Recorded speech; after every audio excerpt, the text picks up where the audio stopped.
Okay, good evening. Ham Radio Happy Hour. We're going to get started here in just 1 minute. Thanks for joining us tonight, guys. Glad you're here.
We are in here talking about how you have to wear a pink tutu every time you buy a Mac computer.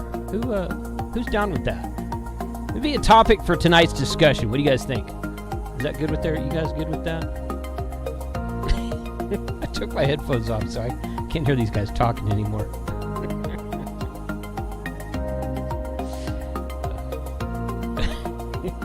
And this is one that Mike's not joining because he told me he was out of town today. So, yeah, we can talk about him all we want to because he's not here, and that's just how it is.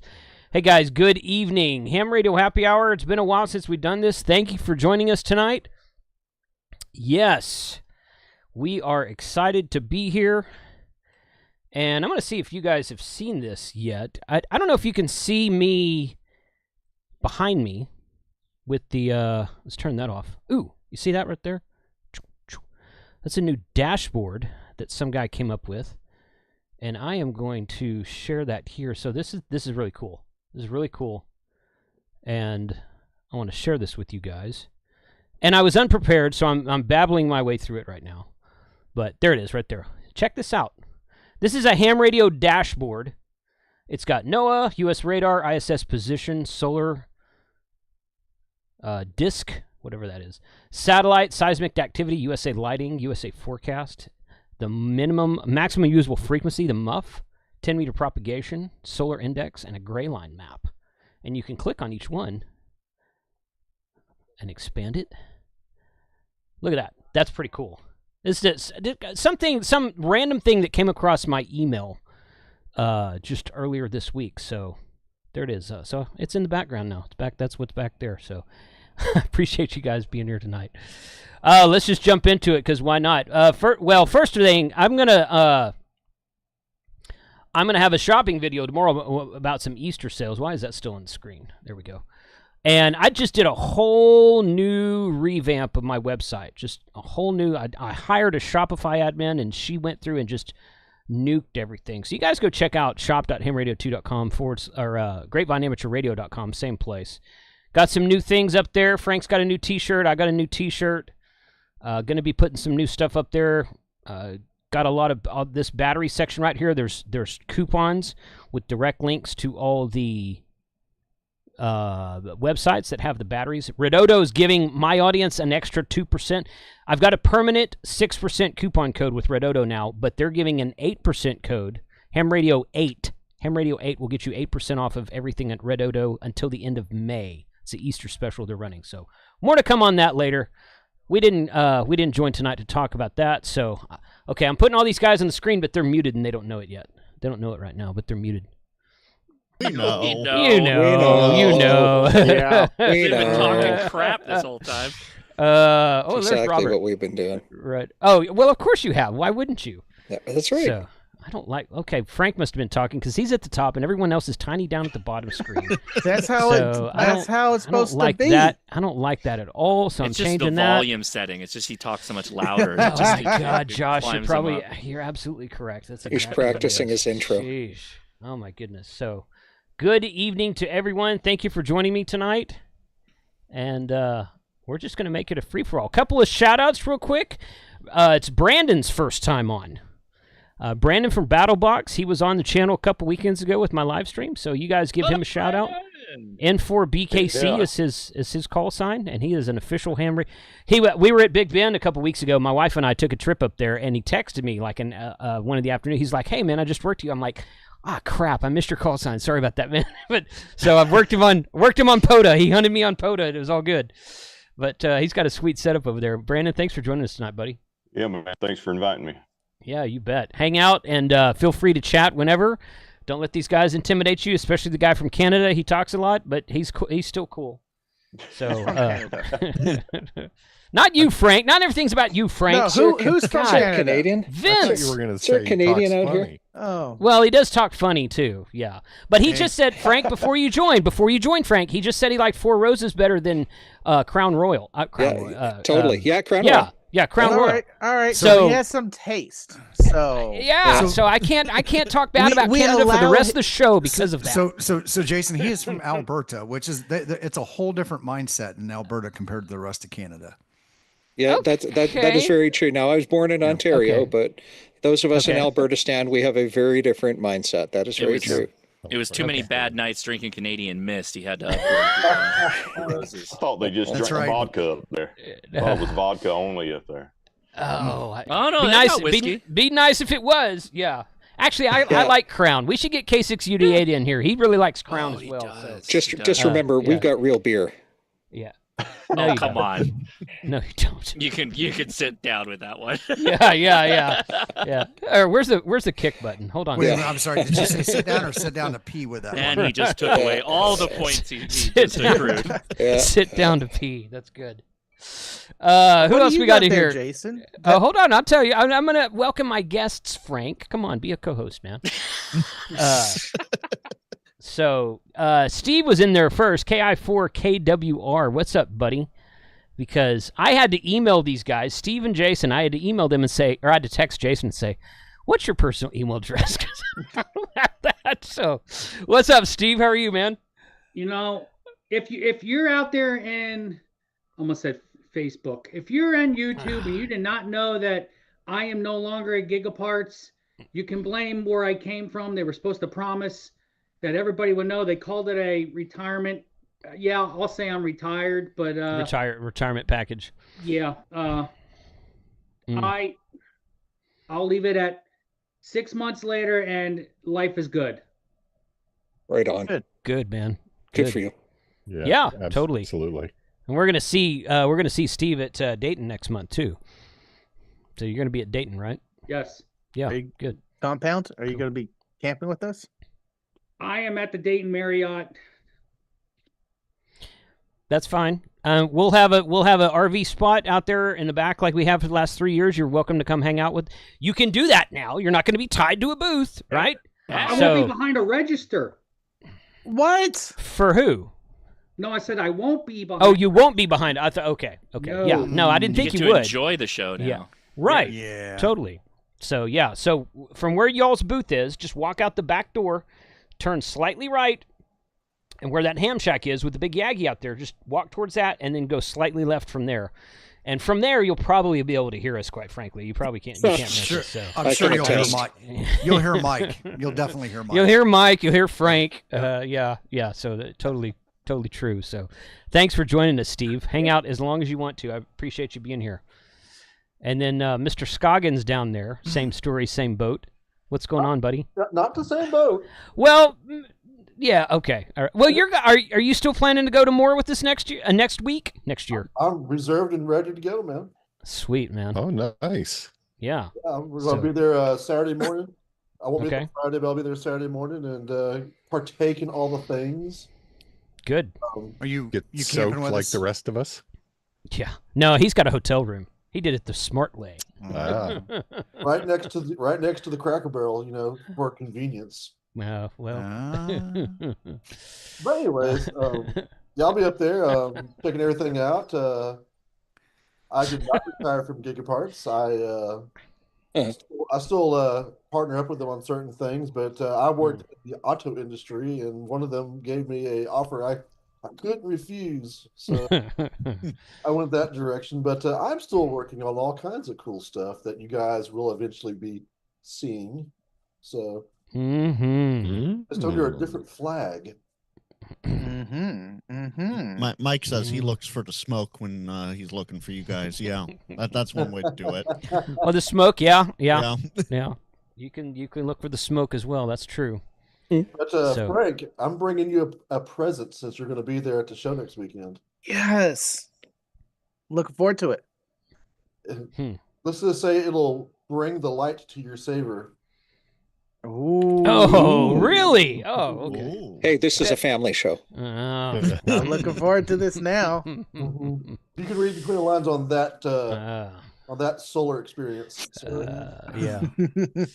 K6ARK in the chat. Adam, if you've got the Zoom link, you're welcome to join us, buddy. If you can only stay for a minute, no worries. Would love to hear from you. Haven't talked to you in a long time. I also saw Quirky QRP James in there earlier. James, I don't know if you've got the link to my Zoom. You're welcome to join us as well. I can fix that if he hits me up in Discord. If you don't, hit Frank up in Discord, and he'll get you the link to the Zoom. I'll send it to him right now. Or me, I can drop it to him. Yeah. Or Josh, or the other Frank, pick a Frank, any Frank, or Josh, whichever. So, yeah, join us. Both of you guys are welcome to join us if you want to.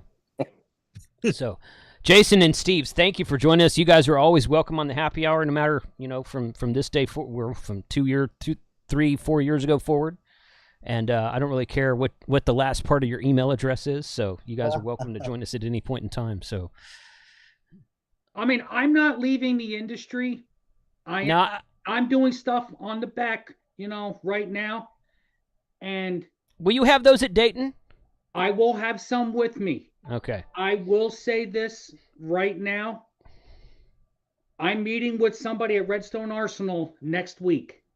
Oh, what? Hey, nice. Hey now. Okay. Hey, friends and family discount. Am I right? No doubt. Yeah. Extended friends. It is. When I don't like politics, and a lot of people local know I hate politics. But when an Army contractor reaches out to me through the Huntsville Amateur Radio Club side and goes, "I hear you're working on something. Can you show me this?" And I gave it to him, and he put 5 kW through it, and it didn't even kill it. I think I got something that works. I think that sounds like a very large dummy load. So good. Yep. So just like any military antenna, really. Right. Yeah. Oh my God. Yes. Thank you for the super chat, Jason. Appreciate you being here, buddy. KJ5JJN is in the chat, and the only reason I shout him out because he won my IC7300 a couple weeks ago. Nice. Congrats, dude. And it's on its way to you. I was a little bit late in shipping you out, but it is on its way to you. So he ain't won nothing yet. So I won the shipping race. Yeah, right. Yeah. So Brandon gave away a battle box on the giveaway stream a couple weeks ago as well. So that was cool. Custom battle box. No, it's custom. Yeah, I was gonna say it was a special edition Ham Radio 2.0. That's right. That's right. Yeah. That's just 18 bow fangs. That's right. And some paracord. Pretty sure you're the one called Balfang Daddy in Discord, Josh. Right, I don't know. Right. You know. You're right, buddy. You got me. That was 18 Balfangs and some paracord. Right. Yeah. Jason is really just 18 Balfangs in a trench coat. Is what's really. Yeah. 18 650 battery. That's it. Right. Did you see the meme that said it was the car, the driver's side of the car with the broken window and the Balfang sitting on the seat, and says, "Yeah, somebody broke into my car and left me 3 Balfangs." Yeah, that's a classic. Yeah, that was good. So let's. Well, Vince, I've picked on you a little bit tonight, buddy. So yeah, that's all good. Why don't you? Shoulders. Yeah, I know. I wouldn't do it if you know. Why do you think I pick on Frank? He's got the broadest shoulders of anybody. But it's true. Sturdy. I've heard that about him. Good evening from south of your border, Vince. What's going on in your world? Hey, man, I've had all kinds of stuff going on in my world. I've been playing with the ZBit X. I've got a video in the hopper. It's on the cutting room floor right now. I landed up at Canada's largest model railway exposition 3 weeks ago, and I ran into this group all across North America, the Morse Telegraph Club. Oh, and these cool. guys have such an amazing view of the history, and they're bringing back telegraph to museums. So are they the guys that come to Hamfests and dress up like train conductors? These guys were all dressed like train conductors. So those guys were at they were at Hamcation several years ago. I missed that. Yep. And that was the first time I had ever heard that there was 2 versions of Morse code. Right. Yes. There was a version Yes. with an actual space in it. Yes. And that's and that guy knew both of them, and I'm like, you're a genius. God. I mean, You're yeah. a That's god like- among And gods. this guy would do both of them. So, Yeah. and That's I'm like learning Latin, like a dead Yeah. language, because Right, nobody right, uses yeah. Nobody uses railroad that, yeah. telegraphy. There's not, Right. that's not, yeah. Well, those so guys they're have been at Hamcation. Gaelic. Cool group of guys. very cool group of guys, and they have been building a telegraph network back up at museum railway stations all across North America, a lot of them here in Alberta, and they're doing it over the internet, which is a great blend of old and new technologies. But yeah, the code is completely, I was going to say completely different. About half the characters are different. Yeah. And so the interview I did with him, he explained how it all came about. I mean, we say Morse code, but we forget about Alfred Vail, the guy who helped Morse, who actually did the yeoman's work in most of it. Yes. But yeah, it's American Morse, which is what's used for telegraph. What a great story. What a lovely historical Yes. perspective. And Agreed. they've got the original old gear that they're shipping out to different sites. So yeah, that's pretty neat. Josh, you're freaking me out, buddy. Josh, I have not taken my anti-nausea No, meds today. that was for Jody specifically, because he said railroad telegraphy requires a 2-track mind. It really Yes. does. Yeah, he's It right. really does. I mean, for those of you, for those of you Har. who bash the code, it's dot. It is the letter C, and in telegraphic Morse or American Morse, it's dit. No, none of that on this live stream on my channel until I learn the real thing. Yeah, let's. All And then right. you guys can come back. Code. Yes, and then you guys can come back and do all the kind of dit dot dot dot dit all you So want. that's to. all, folks. Okay, All so right. that's Jason. all, folks. Jason, I got a good question for you. All How many right, times buddy. do you cross train tracks? When? Anytime you're driving, how many times do you go over grade crossing? All the time. Every time. Listen when the train's approaching. Next time. It's Tell me- twice. Tell me if you can make out. No, no. Yeah. Da da da da. Long, short, long. Q. Long, short, long. That's Q. Yeah. Yeah. Okay. Every grade crossing. Oh my gosh. Okay. I thought it meant look out. So in other words, the omniscient being from Star Trek is going to come down Yeah. here and kill us all. Yeah. You didn't think I was going there with Q, did you? I mean, be honest. That's what I was thinking. That's exactly what I was thinking. Josh is right there with me, buddy. But the rest of you guys are like, 100%. "What the hell are you just talking got there about?" Before me, I'm impressed. That was good. Well, hey, let me tell you about a couple other quick things. Jean-Luc, Couple No, go other ahead, quick Vince. things Go ahead, I got Vince. that are coming up here. So it's a month to Hamvention, a little under, and so I'm super excited because Sunday morning, y'all should come into Forum Room 1, because Kyle, Chris Rismiller, and 8 p.m. and I'm going to run around and help. We are running a live in-person In Cahoots trivia Sunday morning. Oh, okay. Oh, that's awesome. Okay. didn't know that. Ladies and This gentlemen, is- stick around Sunday. Now, here's I'm the next totally part I'm going. going to tell you is right behind that, they've got some turkey from Canada. They must have been scraping the bottom of the barrel. Absolutely. Canadian Your, turkey. yours truly is presenting at Hamvention Forum 1 right If after you're gonna the trivia. if you're gonna be there, I actually want you to go to the Crown Royal Brewery or Distillery and bring me some stuff you can't buy here. We'll I'll talk about that after. I'll Like see what I some can do. all dressed chips. I'll see what I can do. No, And I'm just messing with you. Hey, last but not least, a lot of people are going to want to know that Ham Radio Dude has set up a booth Yes. 4211. And he's calling, I think he's going to call it Creators Corner. And it's for any content creator to use it as a meet and greet point to meet their audience. Really, I talked to that's Sean. awesome. I talked to Sean like a week or two ago. He didn't mention that to me at all. I didn't know that. I think That's it happened 'cause pretty recently. He just Okay. he just got the booth booked today. Okay. And so he asked me to mention it in case he couldn't stay up until 8 o'clock tonight, which appears to be the case. That guy, I swear that guy goes to bed at 5 p.m. and wakes up at like 2 a.m. every day. So. Well, yeah, I got a Discord His from day him is at upside like, down. Yeah, like it is. 3 It really a.m. is. Yeah. Mountain, so Okay. it was crazy, Yeah. right? Yeah. It's So, yeah, amazing he could get a booth at this stage. They had I somebody believe turn one in. That's So the they- RAC. Yeah, they had to. They probably had. RAC booth. It was No, RAC. Okay. RAC was in building 2. This one's in wow. building Okay. 4. Yeah, so Somebody So- canceled. Somebody canceled. somebody last minute, canceled probably. last I was gonna minute. say either they canceled because I think I'm number like 7 on the list for a standby. Yeah. Did you get yours yet, Steve? No. Okay. How many buildings So- do they have there? I haven't been to that one. There are 5. Five. 5, and then the largest flea market. It's all through the the horse track infield. It's they have humongous. They have a flea market in the middle of a literal horse track, like the guys with the sulky track. Yeah, the Charlton Heston. What's the movie? It's a sulky. Ben-Hur. Ben-Hur with the Ben-Hur chariot behind the horses thing, and they're out there whipping the horse, going around the track.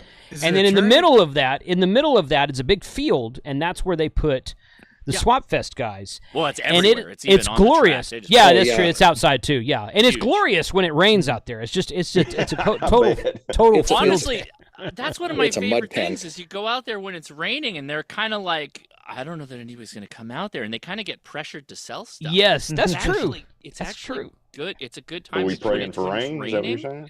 saying? No, please not. No, we're not praying for rain. You won't Bring a have to. poncho. You won't have to pray for rain. It's going to happen. Good evening. I was Izzo gonna and say, yeah, Chad. it's Ohio. It always happens. It It's always Ohio rains. in May. Yeah. It's gonna rain. So yeah. that's true. The other Speaking of thing, I rain. was talking to them about the swap meet area. They're extending it behind buildings 1, 2, and 3. Usually that's a parking lot area for the vendors. But I think he said behind building 2 and 3 is also going to be a swap meet area this year. There's always swap meet areas out there. There's both out there. So maybe they're extending the swap meet area this year. Yeah, they're because extending the swap meet okay, area. okay. So where that Okay. usual parking lot is, we Okay. walked through to go get to your trailer. Yeah. That is all going to be additional swap meet areas. It's going to wrap around the building. Interesting. Okay. Speaking of rain, So one Hillbilly second. Ham, yeah. One second. Bill is in the chat. Bill, I don't know if you're in the car. Welcome so to is join us, of Izzo. course. What's up, Bill? And Izzo just joined us as well. What's up, buddy? How are you, Don? Hey man, how's everybody? Good evening. He's in the tent, We're folks. good, He's buddy. in the tent. He's already at Dayton. You're already at Dayton in the tent. No, he's in his Dude. garage. He's in his No, garage of the tent. I know I'm that. on the back deck. He's Everyone on the knows back that deck. I'm on the yeah. back deck. Oh, On the I was back making deck. that was a joke, and you totally missed it, dude. Come on. I know. Sorry. Really wanted to talk about the fact that there's the tent in a house or on a deck. It's on his deck in the back. I've actually seen his back It's deck. the cigar and deck. It's The cigar deck. Oh, Izzo's garage smells like a cigar room. It is the most elegant and awesome smell. Does it really? Smelling. He has the best selling the best smelling garage that I have seen. And I assume I don't want to say it that way, but no, you're. I was gonna, You just washed your lips and you can't do a thing. I was with them, gonna right? say I was gonna say something about your beautiful and wonderful wife, but I didn't mean it in a negative context. I understand. No, But, it's cool. It's cool. Your garage smells like a piece of heaven because it smells like a cigar room in your house. And I literally love the smell of day old cigars. It's not like day old cigarettes or like skunky weed or anything like that. It actually smells good. No, she was So- she was a very again, I was very, very blessed to have her in my Yes, life for almost agreed. 25 years. Mhm. She never the basic rules. Please don't smoke in the house. It was never don't. It was just please. And I respect Yeah, it. totally. Appreciate But that. she would Yeah. hang out. She would hang out with Mhm. me and have a cigar, play radio. Yeah, That is beautiful. So and it's very weird. absolutely. So I have a new woman in my life. I've had now for about Really? 18 months. Yep. And she Not your first- daughter, I hope. No. Okay. She, Okay. her name is I meant that Jennifer. in a platonic way. I mean, yes, like, well- your daughter's obviously the most important woman in your life now. Absolutely. But Jennifer Right, comes yeah, into I my got you. life, and the Mhm. first thing she says to Another me, Jennifer. the first thing she said to me was, "You smoke, and I can't do this." She says, "You're a great guy, I can't do this." Mhm. And I said, "Okay, well, whatever." 3 days later, she calls me. Now, I don't think she's watching right now, but this is the truth. Here we go. Here we go. Wow. Careful. She calls me and she says to me, my father sat me down and said, you're letting this guy go because of that. Oh, wow. And I knew this guy when he was working for a local law enforcement. I knew who he was. Okay. And she came, she sort of like had her tail between her legs, and she says, can we make this, how can we do this? I said, tell you what, I'm not comparing, but this is what we're going to do. This is who I am. I love my cigars. I don't smoke in my truck. I don't smoke. I will not smoke in the house. The garage, yes. The back deck, yes. All throughout the year. I said, and at night when I come in, I'm going to be courteous, man. I'm gonna, just like anything else. I'm going to brush my teeth, throw a little mouthwash, whatever. And she doesn't care. Matter of fact, there are some cigars, and Frank will know, and you guys who smoke cigars, there's some things where she knows that's a heavy one, or she'll comment that one smells pretty good. Oh yeah. And it kind of makes it, and it's nice. So I guess about relationships, it's all about a compromise, right? Yes. So. Oh yeah. I don't think you compromised at all. I think you exactly did what you normally do, and she just realized, oh, this is actually okay. I think. So for all the men here, I stood my ground, and I told her she don't like it. She can hit the road. That's what I heard. I don't know. Yeah. I didn't smoke cigars when my wife and I got married, and the first time I brought one home, she's like, are you going to do that all the time? I was like, no, I just wanted one. I smoked it when I was mowing the lawn. I just wanted, and at the time that was true. And then I got involved in like a cigar club thing at work. And she's like, amazing. And she's like, and now today she will go to the cigar bar with me and Frank and Mike if he's in town, and we will sit around and we will smoke cigars. And she doesn't smoke, obviously, but she'll go up there with us. And she's like, nah, well, it's fine, whatever. She doesn't like it, but she totally understands it. So let me put the frosting on the cake. All right, buddy. We all if you have to go through what I went through, and there's been a lot of people. It's grief is grief. Grief is love. Yeah. Okay, kind of a thing. And when you meet somebody new, especially at my age, you get very set in your ways. It's just how it is. I never thought I'd be saying that, but it is what it is. I took her on a POTA.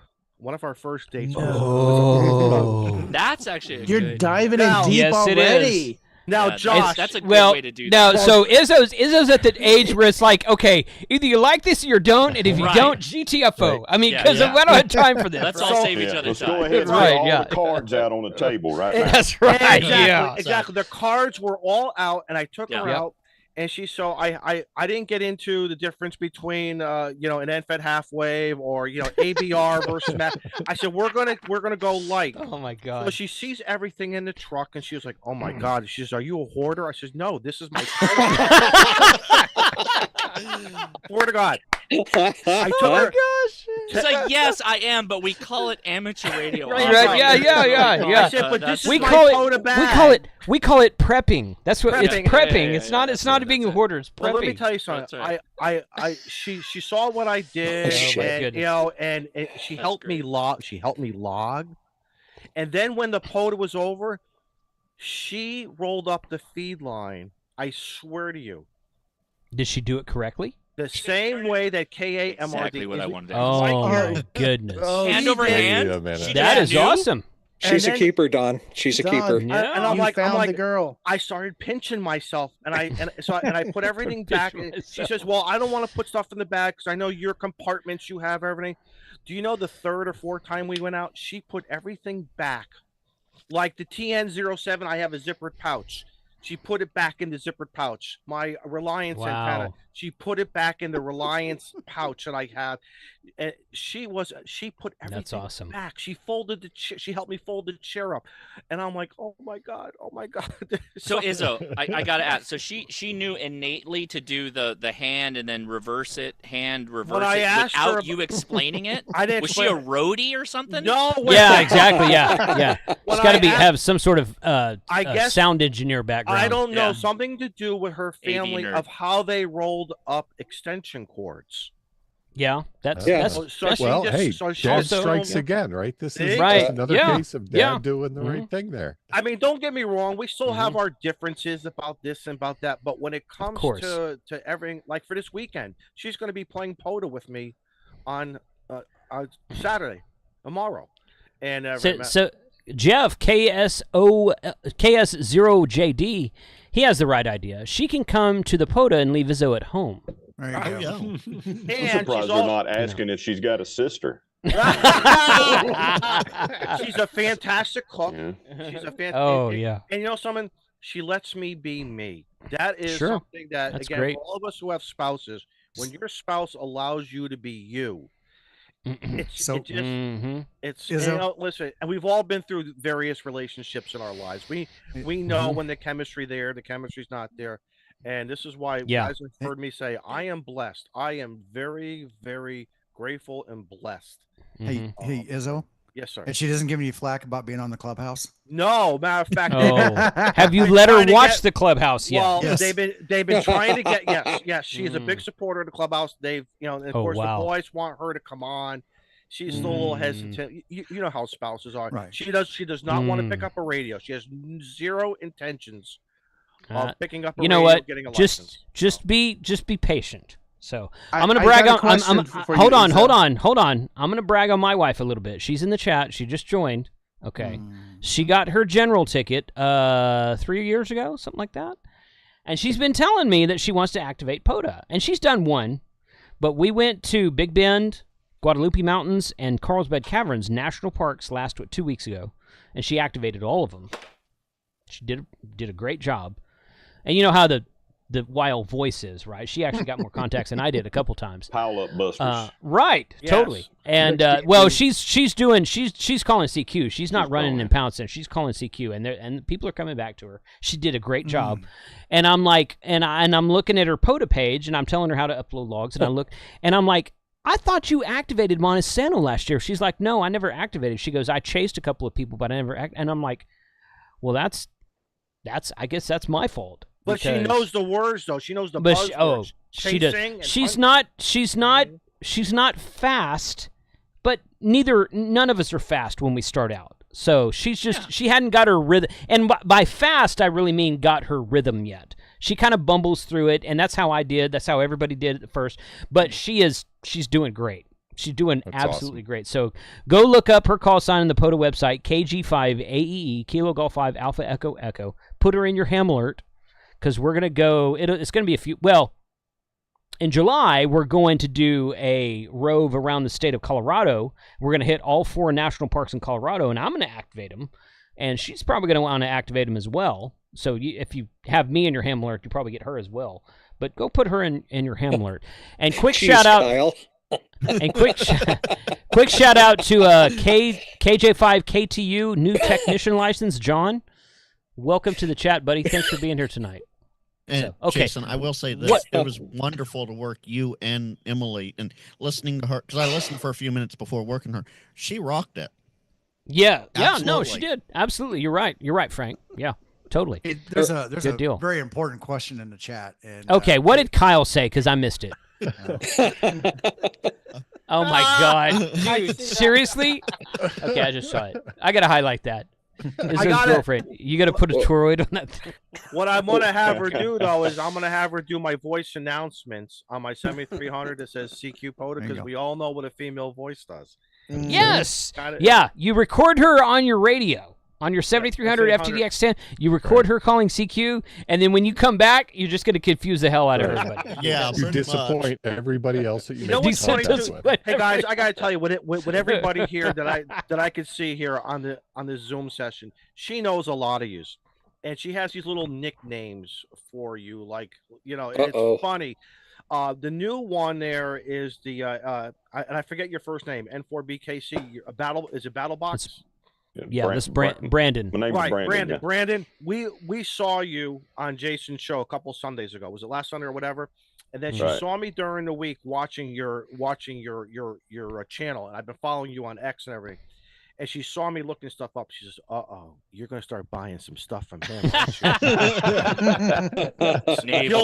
guilty as charged. Guilty as charged, But well, tell her I said thank you for watching some of my stuff. She loves your voice, Brandon. She says and I said, I don't have the George Clooney face. See, Don, I'm going to tell you, I'm afraid to let my wife listen to Brandon's voice, because you should hear her when she stopped the other day when I was watching one of Callum's videos, And that specific British accent that he Oh has. my gosh. Yeah. Oh yeah. She literally walked past the room, stopped and looked in and was like, what? Oh, hello. Well, the bad thing is, Tim, the bad thing is, Tim, that you and Brandon have the same beard, but he's much more buff than you are. So, I mean, you're kind of screwed, buddy. I don't know what to tell you. Oh, it's a happy hour now. I'll give it to him. But hey, really, there is a question. There's a very important question, Izzo, in the chat.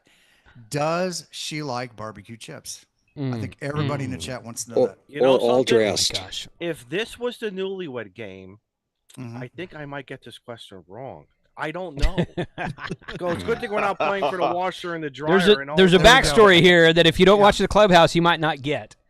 So I don't know. That's one. I'll have to ask her later now. Well, more importantly, does she like the all dressed chips? Oh, that's the best The chip. good ones. Oh, yeah. Good ones.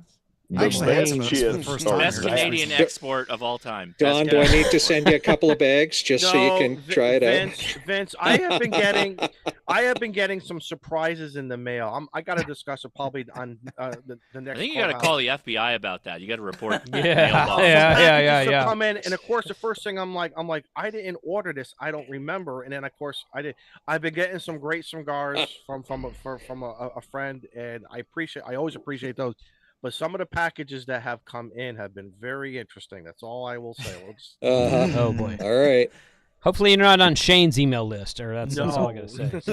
So, Izzo, okay. My question was going to be. Go ahead, Frank. For April Fools next year, have y'all considered doing an inverse stream with the YLs taking over the Clubhouse and the guys being all in the chat? Yes, that was discussed a few years ago, and we had one or two who just did not want to do it, and I respect them for that. Okay. But that was our vision. Again, when we were spitboarding it, whiteboarding it out, we were like, go live. And that's what I do, spitboard all the time. So what I'm hearing is that the women did jump in. That was that Live Free and Ham guys that came in this last year, right? Those New Hampshire guys, you can't trust those guys, man. Yeah, I just came off of their stream. They're a fun group, man. The New Hampshire guys are a bunch of conservatives up in the New England area. So I don't know what's up with those dudes. There's something wrong with I don't know, man. I don't know. I don't know. Man. Let me segue to the no politics thing and say welcome to Kyle, because he was the latest one to join us. Hey. Hey. He is. What's up, buddy? What's going on? Thanks for having me. Yeah, thank you for being here. Go ahead, Kyle. You know how to use a microphone. You've done it before. No, hi. He's out of practice. Got a 3-1 there. 3-1. Yeah. He's too much of a CW guy. Yeah. I just got done. I'm trying to reuse my hands. I just got done terminating Cat 6 cable, like 50 cables in my friend's house. Sucks. I thought you were going to say you just survived a shacking Kahoot. Well, I did that too. Okay, so let me say a little bit about that.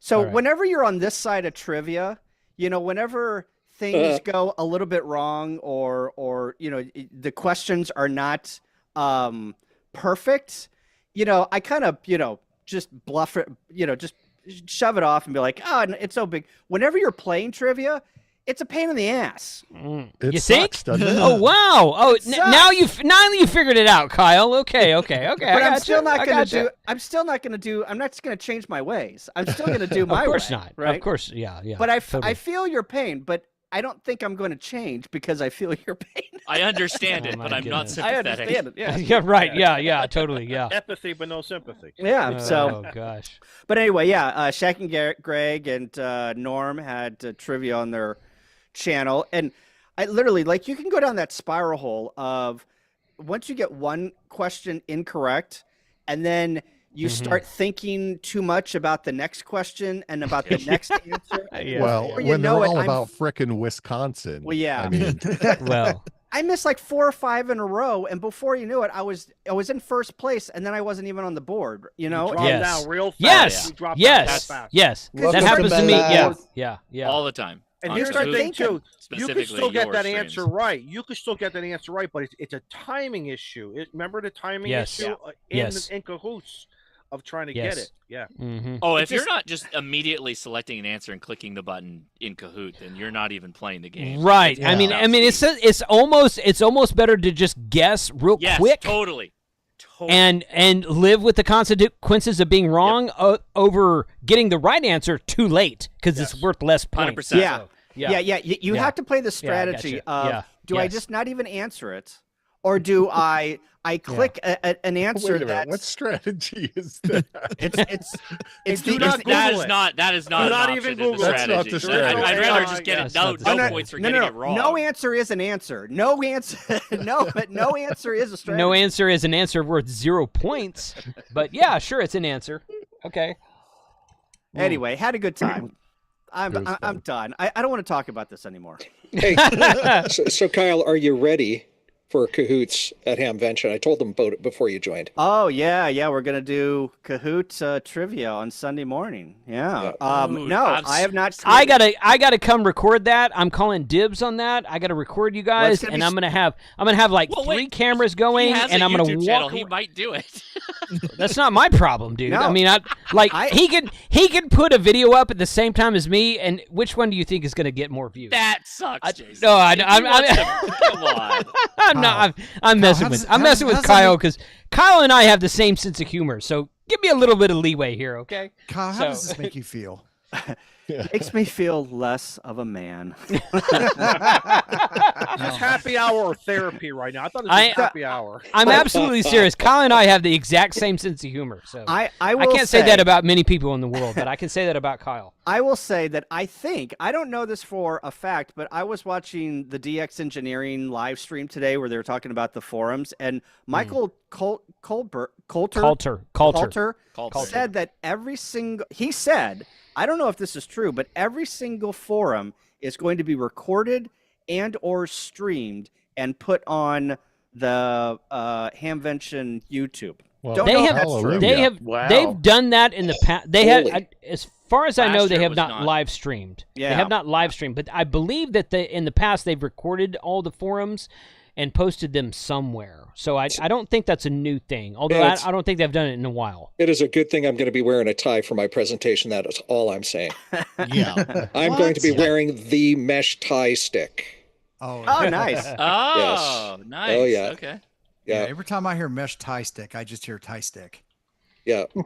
For those of you guys that are old enough. Yeah, Robert caught it. You know what I keep forgetting to wear? I bring it to a lot of the conventions. The underwear? Underwear?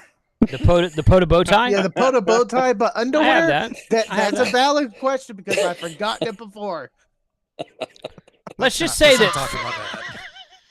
You know what? I'm not going to even say that. I changed my mind. But we need another transition. Okay. Here's the transition right here. I'm taking over. I'm claiming seniority, and here it is. Like, this James. is my time.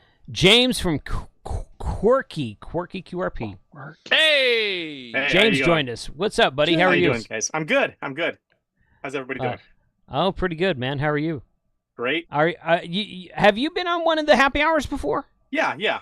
I thought you had. I couldn't remember for sure, but well, give us a brief elevator speech about your website, dude. Go ahead. Everyone's heard about Quirky QRP. No. I'm just excited. I finally got into it. Meshtastic. So, which is, I gotta check in. What'd you do with Meshtastic? I just finally got into it. I haven't gotten into you Meshtastic yourself? Until, me myself. I have not. Okay. Started playing with Meshtastic until now. Quirky QRP sells a bunch of crazy crap online. Crazy crap online. Crazy crap. Yeah, okay, I'm good with that. That big POTA bench one now. Yeah, that 20 by 40. You still got your pillow back there, Jason? There it is. Right there. Look at that. Hey, you know what? Hey, Brandon, this needs to be a battle box thing, man. This is a Baofeng pillow, buddy. Look at that. I will get mega roasted if I'm.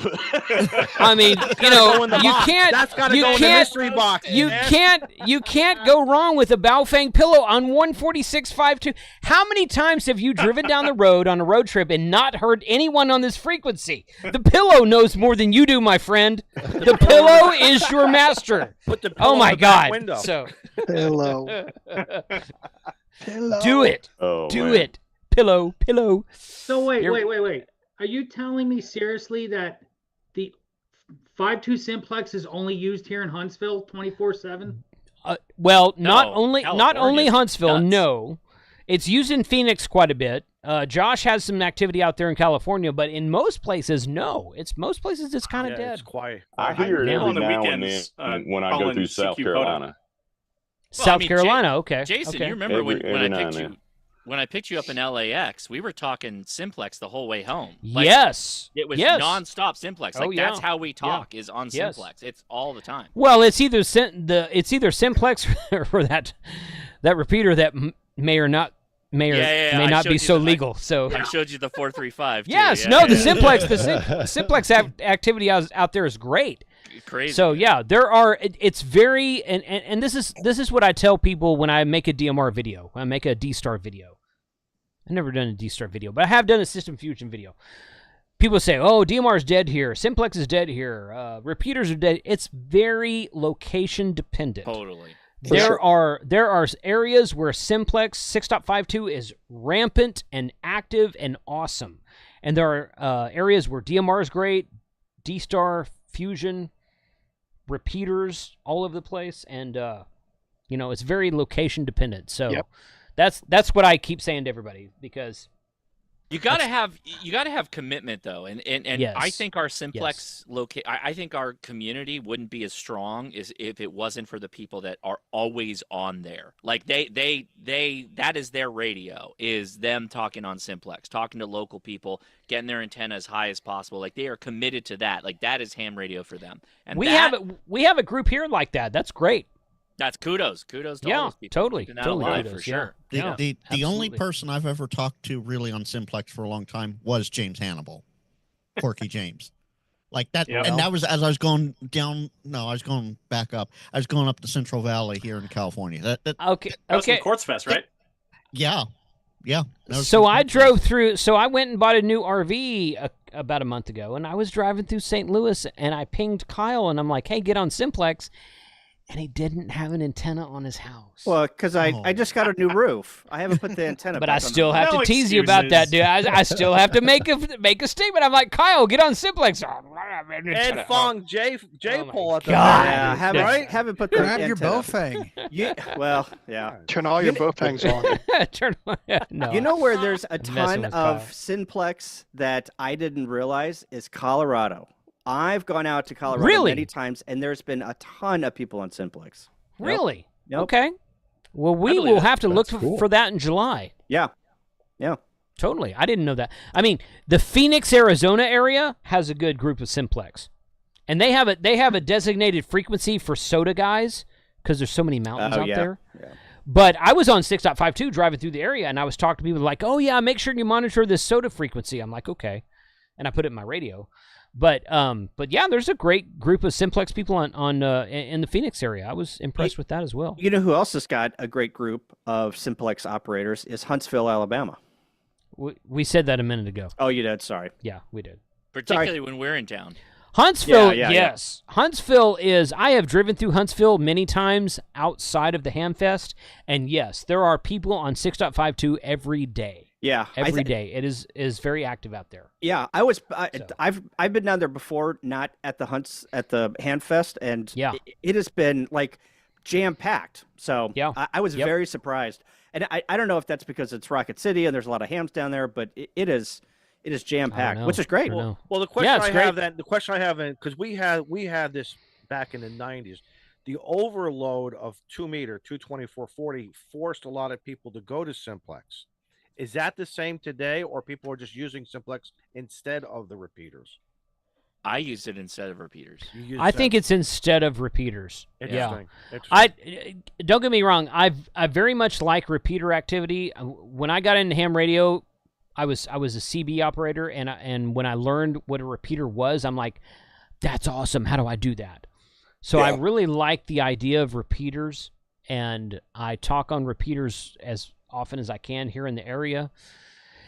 And I didn't bring it out here. I don't know if you guys know this or not. So I'll have a video dropping on Monday. So everyone's heard of Shark RF. Sure. Okay. The Open spot guys. Open Spot 2, 3, 4. Mike. Their I bought the mic. newest device is called the mic, the M1KE. this week, just like 4 days ago, they released firmware that would update the mic to work on All-Star. Very excited, yeah. Which is not digital that's cool. voice. It is Yeah. analog voice. And it works wonderfully. That's really And cool. yeah, so if you're, and they have a €20 off sale going right now for Easter. It's not an affiliate link. I don't get anything for that. Just go to sharkrf.com and look at their sale prices. Yeah, it works on everything. Echolink, All-Star, DMR, D-Star, Fusion, P25, NXDN, its own private network, everything. I had no interest in that. I had no interest in that at all because I've got all the radios to do all the digital modes. So do I. But now that you told me that, that's actually really, really here's the thing. compelling. It is pretty cool that it does Yeah, All-Star, which is that's analog super voice. cool. Which if you understand the difference between digital voice and analog voice, Yeah. and the fact they added All-Star, it should be exciting to you. So I have mine connected to my All-Star hub. You guys who have All-Star, cool. connect to 43136. We're out there all the time. I talked to Bill yesterday. Bill's out there in the chat right now. Yeah, and I talked to Mike yesterday as well. I will tell you, if So- anybody is thinking about, so the mic isn't for everybody, maybe. Now that you said this, but when I got mine 2 months ago, a lot of guys said, well, why didn't you get the 4 and this and that? Just like anything else. I have the 4 also. We buy a piece of equipment for how we're going to individually use it, right? But I'll tell you, the mic is incredible. I had all my profiles configured in like an hour. I changed the. It's easy. When it It's all done from the on, screen. You don't even have to open the web browser. You can do it all from the screen. All It's right easy. there. I Easy. take it with me. I have a hotspot. It automatically so it Yep. connects from the house. I Yep. leave my house. It automatically reconnects in. I changed the screen, so I personalized it. The only thing now, here's the only thing, and I sent the email to these guys. I said, listen, if you can't do it, I would love for some aftermarket. So if anyone's listening, you want to use me as a prototype, I'm your guy. It's weird holding this thing that's really not a traditional HT. I would love almost a 3D case that it would sit in where all the buttons are still accessible on the screen. Yeah. So it looks like a traditional HT. That's the only thing. But if you put your mind past the cosmetic of that, this thing does it all. It really Izzo, you should. I mean, you should agree with me when I say this. It looks like a Motorola microphone. Sort of. Yes. Yeah, it looks like something. It looks like a potato head microphone. Yeah, man. it does. I mean, it's not as heavy. It's not as bulky. You couldn't beat someone to death with it like you could a potato head microphone. But it looks like a Motorola microphone. Right. I bought this aftermarket a belt clip that kind of it looks like a cell phone pouch. I bought that now. Again, once again, you buy something, I start buying accessories. Right. Put it on your hip. They like reel me in. They, yeah. Exactly. That's how they get you, Izzo. You know if they're going to come out with any that don't have a clear case? Well, this one does. I don't know. Right. It has a clear case. Yeah. Yes. I don't know. But Can it do Echolink? It does do Echolink. Yes. Nice. It does Okay, cool. Echolink and All-Star both. It does IAX. So what it does is you log into it, and I have it. Watch my video on Monday. You log into it, and you log into your All-Star Link account through the OpenSpot software, and it pulls down what it calls a token, and then it connects you to whatever whatever All-Star node that you have set up on your on allstarlink.org on your account there. But you can switch it and you can connect directly to Echolink as well. So when I go to if you go to hamradio2.com/allstar, you can pull up my Supermon page. And on my Supermon page, it shows me connected to my All-Star hub right now, and it says Echolink, and that's my mic, my SharkRF mic. It's connected through Echolink to my All-Star system, which I have Echolink enabled on my All-Star system. So systems that don't have Echolink enabled probably won't work, but I have it on my system, so it worked beautifully. I mean, it was like 5 minutes. And I was connected and talking, and I keyed up, and I said, is anyone monitoring? I'm doing a new video, and Bill came back to me, and Bill's like, hey, man, what's going on? And he tried to do the hi, everybody from Mike. He's like, I didn't do that very well. But so just this what weekend. Your All-Star link is, Jason. People are asking. I'm sorry. People Josh, are asking what? People are asking what your All-Star node is. My All-Star node is 43136. That's my hub. You can go to hamradio2.com/allstar to pull up the Supermon page that looks at my hub and shows you everyone that's connected.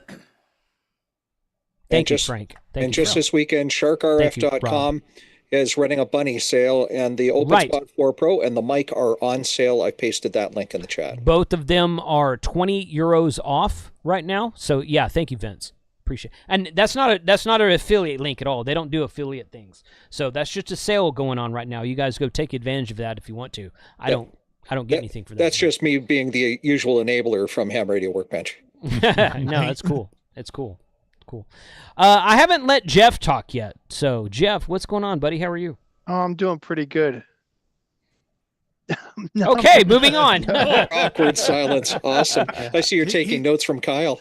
Yeah, right. That's my move. Don't reuse it. That was my move, and now you're done. Okay. So. And Jason, to be fair, he's the same way on the kids' table too. Oh, I'm sure he is. Until you say something. And then he gets excited. Yeah, it's been a long week for me. Work's been really whipping my rear end, so yeah, that's cool. I'm jealous of all my European coworkers that are off today. That were off today and Monday. U.S. doesn't get Mondays off after Easter, so yeah. Not if you work for a pagan company. No, it doesn't. That's true. Which the U.S. government, U.S. government's a pagan day off. Right. Yeah. True. Yeah. Very true. Hey, but I'll take the time off. It's all good. So. Yeah. Cool, man. Thanks for being here. Appreciate it. Thank you. Feel free to jump in because some of these guys just talk and talk and talk and talk and talk. So I had something interesting happen this week. Okay, go ahead, Brandon. You got the floor, buddy. So some of y'all may not be used to seeing me talking about ham radio, but I've been an operator for a while, and I'm starting to sprinkle it into my content.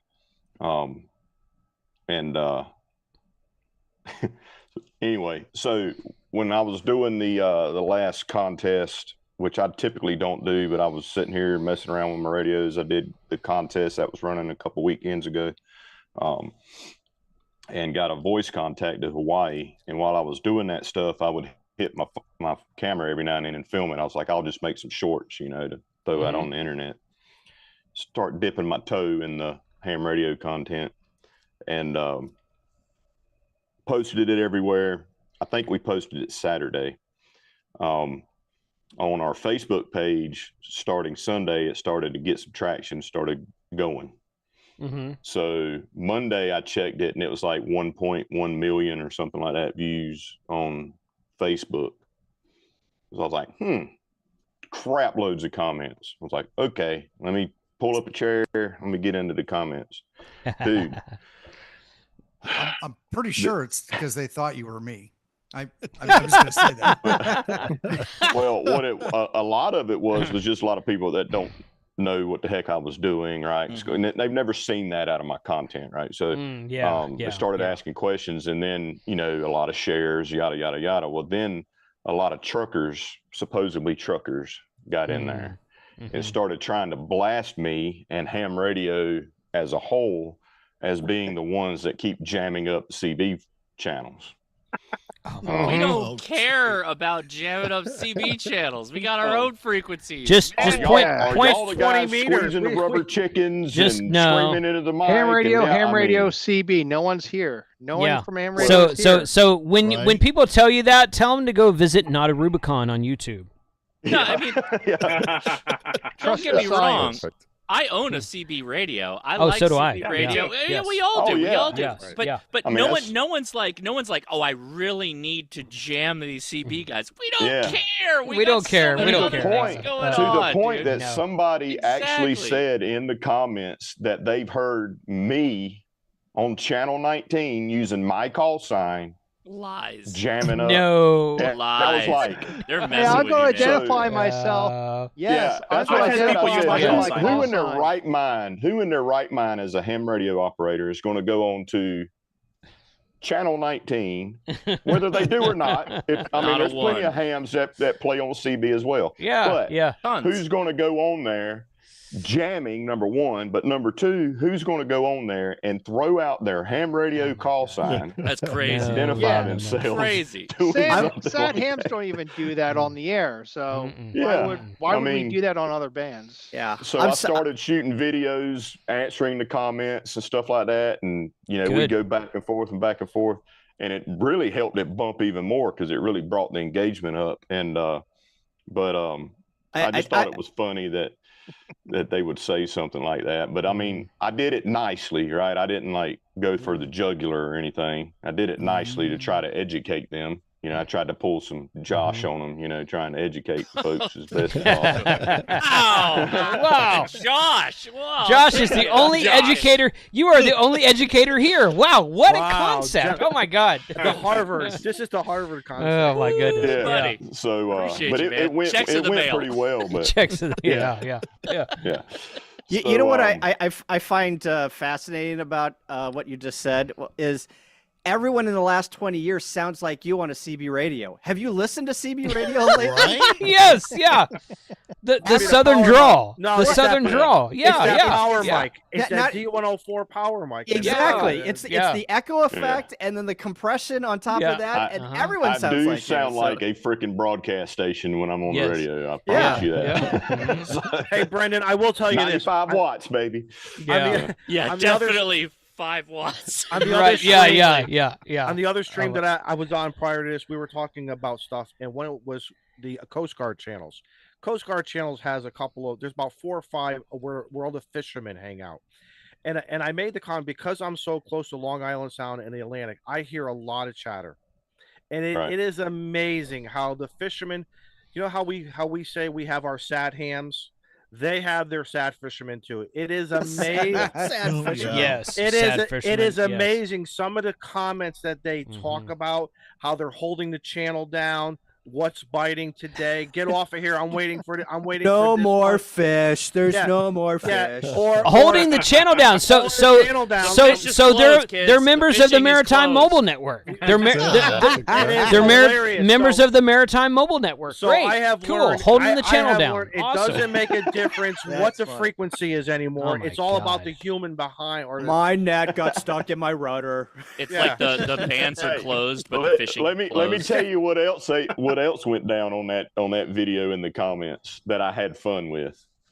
And outside of the truckers was the flat earthers came in there. Oh yes, favorite. That's the proof that the smoking ape is on CB right there. Oh my God. That's proof that the smoking ape is on CB, man. I'm telling you what, right now. Oh my God. Yeah. You know, Robert, if you want to get a lot of views really quickly, make a video about how satellite communications disproves the flat Earth. You will get that's a great idea. That is a great idea. That is a Analytics great idea. Totally do that. Go Yes. high. Yes. Because you have apogee and perigee where you have no signal, right? But if the Earth was flat, the signals would just degrade and attenuate over time for so much longer than they do now. That's right. Right there. That's the whole video. That's the whole video. it. I just did it. What's going on with Josh? He's got 3 hands now. He's got 2 up here. He's playing a video in the background. Yes, He's playing it. He's playing a video in the background. You guys didn't figure that out. What's going on? Y'all are not professional YouTubers. Y'all didn't figure that out yet. Yeah, I don't need. That's why I don't need a Frank, because I have 3 hands. Right, exactly. Totally. Yeah, I got you. What's that bottle you got next to the? That's America's finest spirits, which is Malort. No, it is worse. No. Get that. No, crap I agree. Out of here. It's not good. It tastes like No More Tears from Johnson & Johnson is what it tastes like. No more tears. Hey, there's your son. Green shirt on. He has a green shirt. There's your son right there, Josh. Though, like seriously, whenever y'all get a chance, if you really want to get a laugh, or if you want to, heck, if y'all want to make some content out of the comments on my channel, feel free. I might do that. I might do that. Go to the BattleBox Facebook page and find the short that's QSO to Hawaii or whatever. So I think I titled it. And go in the comments, dude. Y'all will freaking have a blast. I love making videos about comments and Reddit posts and stupid ass people who are totally trolling in my YouTube comments. Where's Mike tonight? Oh my God! Where's K Murder? He said he was out of town. He's another good. He's another good one that he will pull that up. Well, Mike, there's plenty of comments in there. Plenty of comments in there. for you guys to have a freaking ball with. I don't like to be rude. I don't like to be rude to people. I don't either. Like no, I'm not saying you do. I'm just saying that so Mike is rude to people on his comments videos. And it's freaking hilarious. Yeah, it is freaking hilarious because my wife watches that crap and she's like laughing on the couch. I'm like, "What are you watching?" She's like, "I'm watching Mike's comments." I'm like, "All right." But cool. Mike says if you walk in shit, but if you walk in shit, now you have shit on your shoes. It's very very simple.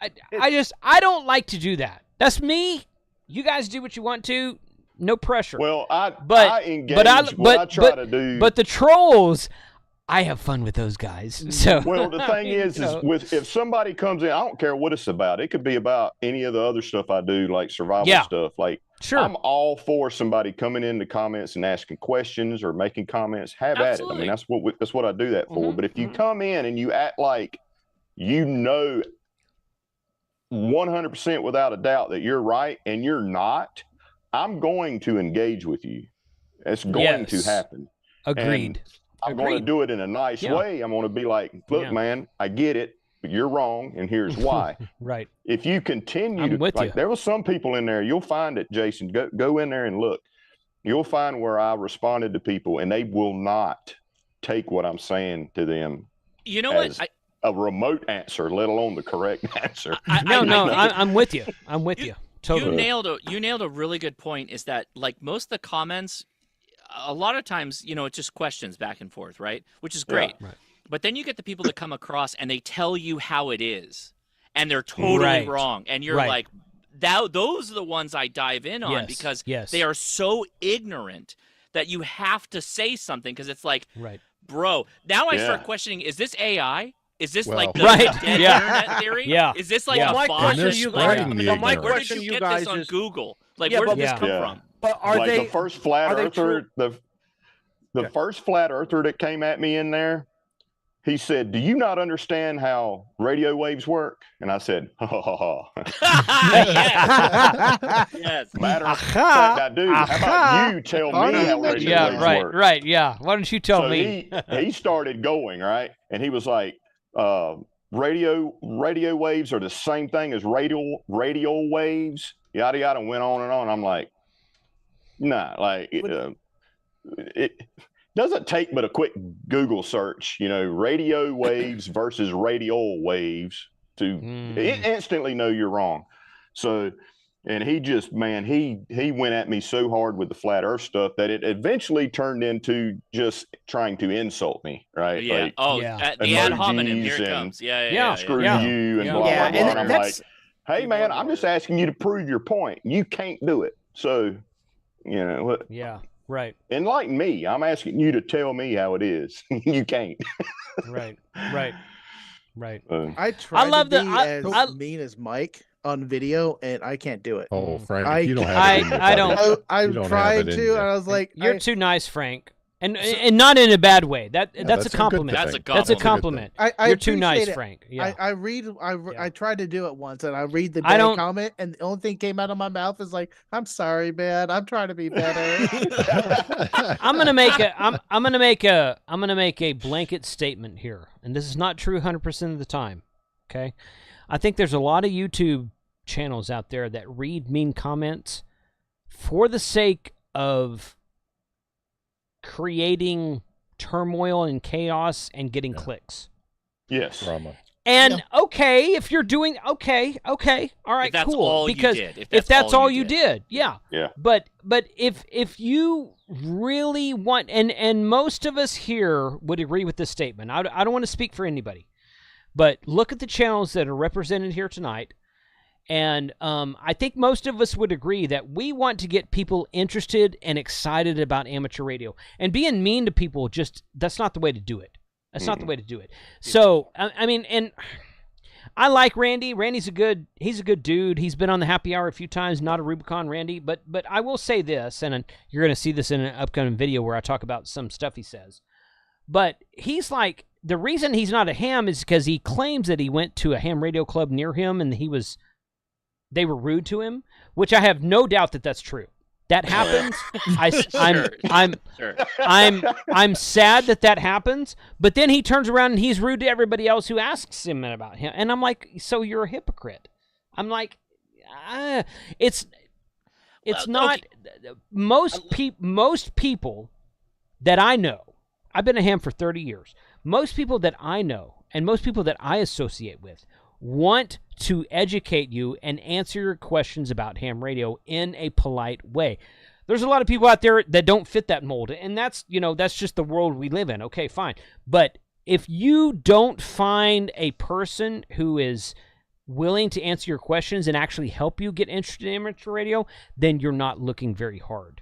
And that's what I'm going to say here, because look at all the channels that have ever been on my channel, and you'll find a plethora. Go ahead, Josh. I know you got something to say. Yeah, I got to respond. Just because actually, no, that's fine. That's fine. Randy is like, I would call him a friend. Like, I mean, I would too. I would too. I would say this if I was on his channel right now. Yeah, I know you would, and because honestly, everybody here has been honest with everybody. We're honest all the time. I mean, honestly, if you ever hang out with us, and I encourage you to come out to the Hamfest and hang out with us and all that stuff.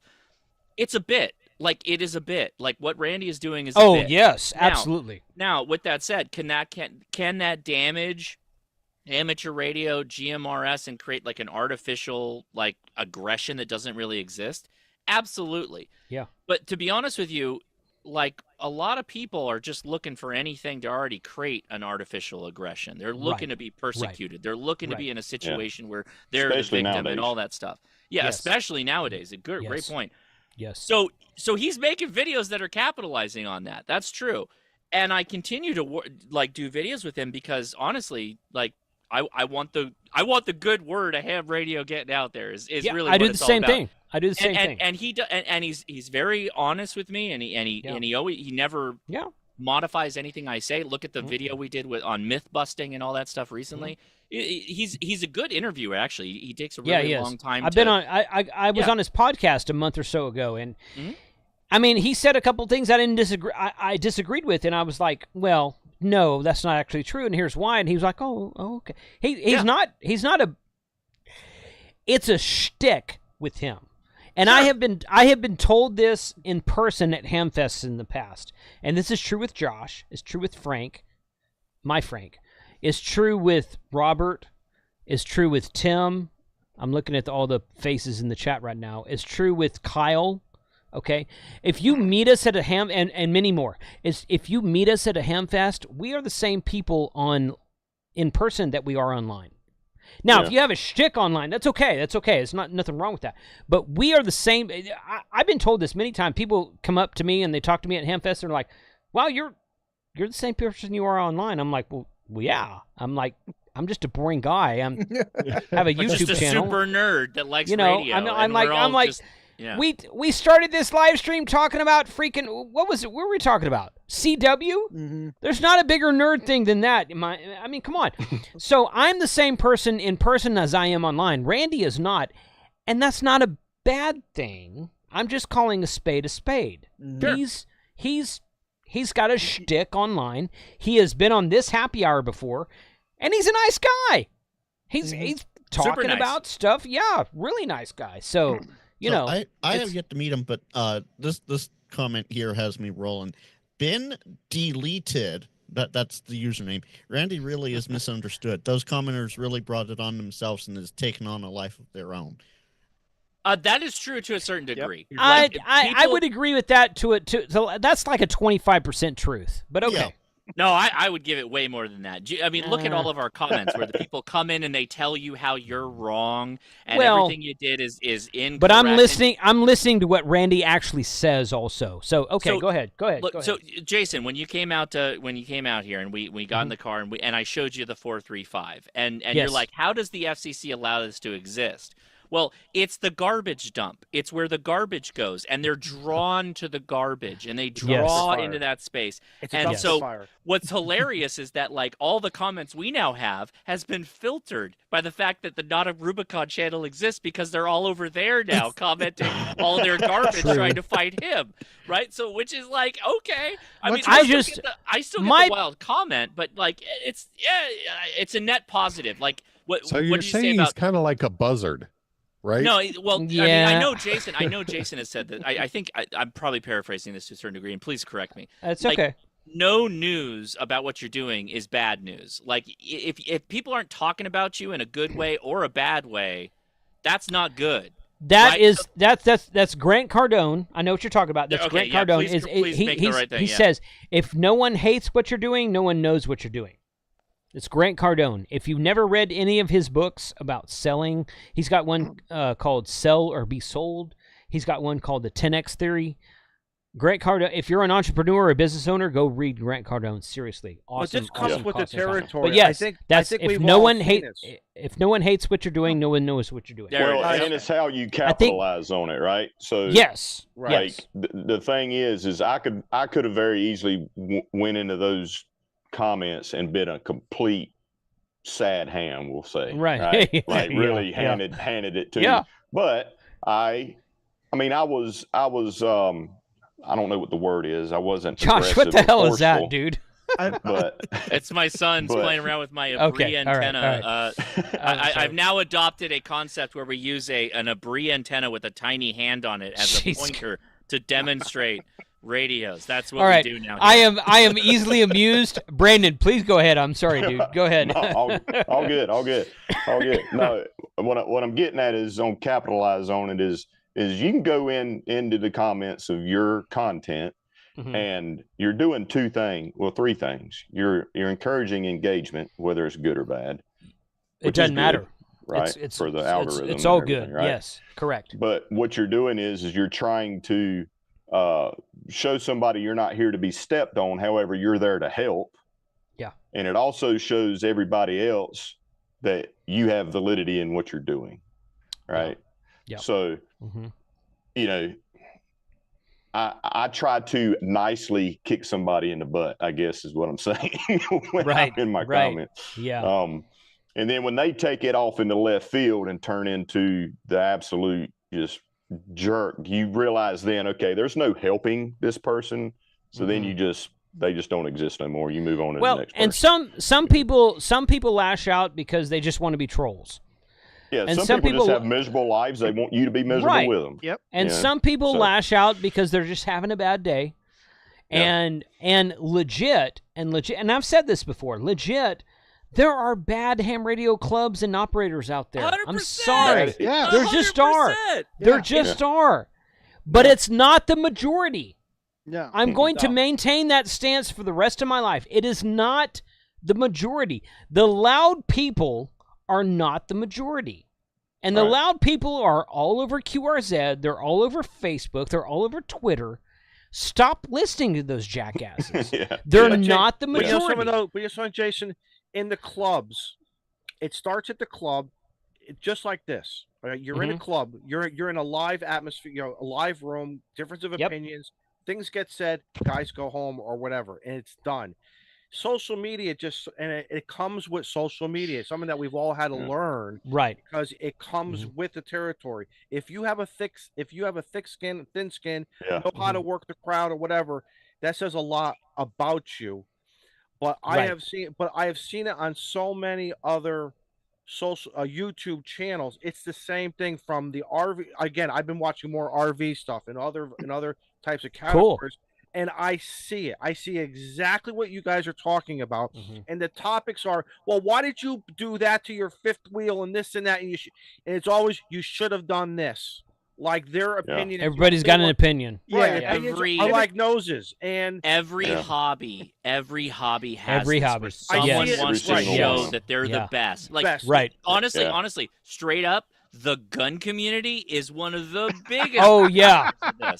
Go into the gun community and call a magazine a clip. Not even that. And see what happens. Even like what gun brand, like even what brand you support, like all the term FUD came from the gun community, right? Tell them that you support. won 2 world wars, and we got a Right, Winchester rifle. right. That's all you need is a 30, baby. Tell him that you this is what you see on Facebook, Yes. man. This is like the game out there, right? Like tell him that you have a high point because it's made in the USA. I only carry the high point that has the $100 bills wrapped around it. I'm only rocking. I have a high point. Only rocking the I have a high $100 point. The only bad thing about my high point yeet cannon is that the sights are off. It shoots a little bit this way. Well, that's a problem. That's a problem. And you I know, use a 45 because God didn't make a 46. You know what? You nailed it. That is it. I've heard that so many times. So I've heard that 45 is like a 9mm, but for men. And I usually correct that, and I say, yeah, it's a 9mm, but for old men. And then the 10mm people come out and just tear it off. Oh yeah. Which they don't carry. They don't. I learned to shoot on a Colt Combat Commander. A Colt Suddenly Combat. everybody's bear hunters. Yeah. Right. Yeah. I got Oh my God. What is it? 354 Casul. That's the only thing I carry. That's all Don't I got. you guys remember when Glock started? When Glock really became really out there, and then it was the wars too. Glock is better than the SIGs, and here's why. And versus and this everybody's like tactical Glock is better than SIG. Tupperware. I'm never gonna own a Glock. Tactical Tupperware. Right. Like well, you know what? I tell you what. At the end of the war, when I'm alive and you're not, I'll be holding my Glock and I'll be just fine with that. I love it. It's every hobby is full of haters. Glock for everybody. Everybody is always hating. You're Even right. ham radio. You're 100% Your right. brand, like ICOM. I like ICOM. Yes. Oh, Yaesu does it. Yaesu does it. No, Elecraft is what all the D Expedition does. It's. Yes. It always goes back. It's yeah. It always goes back. Just, to when I was a kid. and that's why I've said this many times. Just buy one of everything. Just buy one of everything. If you buy everything, then you can pick the best one. Then you can pick the best one, you know? All right, Jeff was going to say something. Jeff, all right, go ahead, Jeff. Go ahead, buddy. I was going to say, but basically, you hear all this stuff because the internet, the advent of the internet, the social media, how it developed in the early 2000s from nothing almost to like bulletin boards and forums into live scrolling feeds of what people are saying. Mm-hmm. And with every industry, every hobby, it gives all the bad people or all the grumpy people, all the people with opinions, an avenue to share their thoughts. Mm-hmm. And they come out of the woodwork. You nailed it. And people, one clarification. People think their thoughts are truth. Yes. Yeah. I always say it gives people a voice that probably shouldn't have a voice. There it is. Okay, so the key thing is that the internet just made their voices spread around a lot. They were doing the same things in the club meetings before the internet. They were doing the same That's my thing point. Yeah. when you were hanging out with dudes in a parking lot. Right. Everybody was just making Rob? stuff up. Like on everybody's 80 just meters. telling people, "Oh, this is the best thing ever. You should do this." And you're like, "Why?" Nobody challenges anybody. I mean, they do now a little bit more, which is good, I think. But a all lot the of bad times they're stuff, just- all the bad stuff is like, it's a train wreck. Everyone wants to see a train wreck. You have someone filming a video, someone freaking out at someone else. It's all over the internet. It's memes. It's all that stuff. It's all the cancel bad culture, stuff. And people drama, take BS, man. And people take that as truth. Yes. They That's do. That's the problem. That's the problem. That's the problem. So here's a why great. I got in there because I didn't want people thinking that ham radio operators screwed around with people on CB because it's just not freaking true. Right. It's just not true. Correct. Agreed, Brandon. Agreed. Yeah. Here's the thing. People think it's truth because they see it on the internet.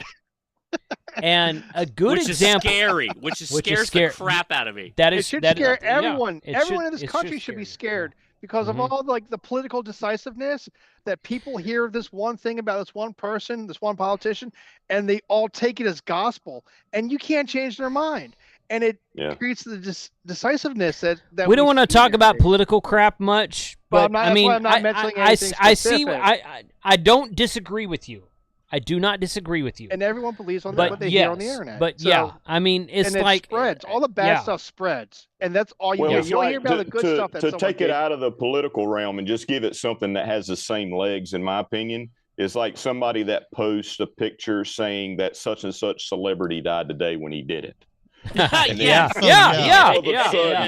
It's just freaking millions of freaking comments. Oh, that's so sad. He was my favorite actor. Dude's fine. He's like freaking drinking margaritas somewhere on a beach right now, like living his best Jimmy life. Buffett. You know, Jimmy Buffett. Yeah, Jimmy Buffett. That yeah, celebrity's account. That celebrity's account just went up. You know that, Right? And right. sales for whatever, it all went up, man. You have to remember that. How many times Sterling Nelson has died on me in the last right, year? right.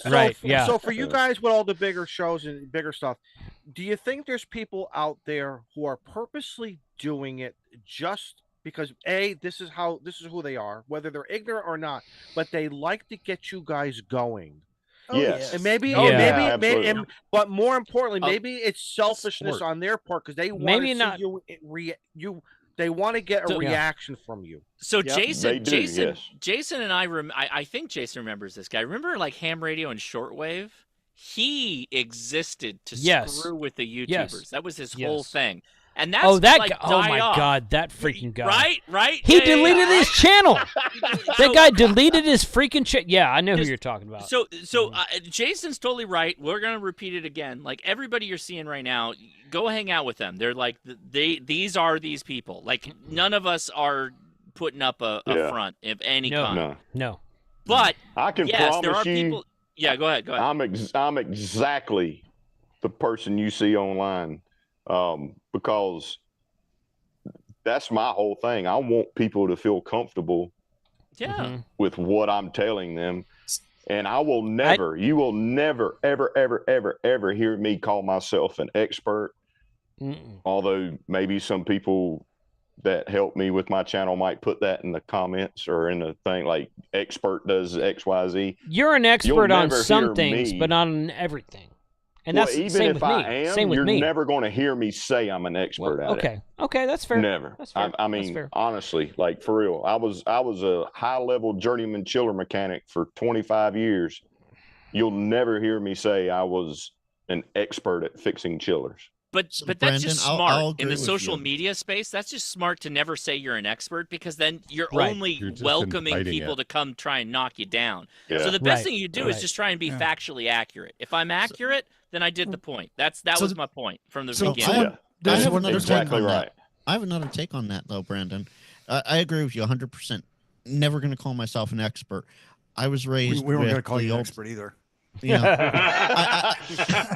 No one wants you to know call what, anyone named Motorola, Frank an expert. If it's a Motorola question, I will go to Frank. I will go to Frank if it's Motorola. I'll go to Evan. No question. I'll no go to question. Evan. So Or what's his name out there? James. Shane. James. Ginger. QFI James. Shane. QFI James. No, That's not QFI his is Shane. Shane. Shane. That's what I said. Frank and no, Shane I said are James. like yeah, high Shane. level in my Shane. mind. Shane is a QFI. Shane is great. Go ahead, Frank. I'm sorry. Go ahead. So I grew up with the saying, an X is a has-been, spurts a little drip under pressure. If anything, you are a possessor of knowledge. Oh, that's a good way to look at it. Yeah. It's good. Oh, That's did he just? Oh, no, he goes. No. Now, Frank, I got to ask you, what the hell is going on in your background exactly? And why are you framed the way you are? Like, what is happening exactly? I'm still setting stuff back up, but Okay. this is Is this a Vern Six's- rodeo? No, this is Vern Six's trailer at 2024 Quartz Fest Oh, okay. at Okay. night. I was going to say Gotcha. radio also. I got that radio vibe out of it. Yeah, this is Quartz Fest. I mean, I'm down for a nighttime. rodeo. I'm just saying. Down for a rodeo. Me too, man. Big fan. I've been thinking Fest. about Have those rodeos out for here a while. Quartz now. Fest is good. Oh yeah. So my thing was a minute ago we were talking about authenticity, and I am telling you right now, if there was anyone ever on my channel that I did not feel was authentic, they would not be invited back, and that's okay. That's okay. Some people I've had on my channel have been like, this guy's kind of a goober. I don't think I'm going to invite him back, and you'll never see him on a happy hour. Been nice knowing y'all. Been No. nice knowing y'all, folks. You're not. You are not one of them. You are not. You are not one of them. But Everybody you Frank's see here, everybody, and this is my opinion. This is my viewpoint. Well, it's your This is- channel. You get to make that call. That's your judgment right, call. Yeah, right. Exactly. But still, I'm being totally honest. If I thought that someone was just a complete jackass, and not authentic in what they were saying, I would not invite them onto this show. I've been doing this show for like 3 or 4 years.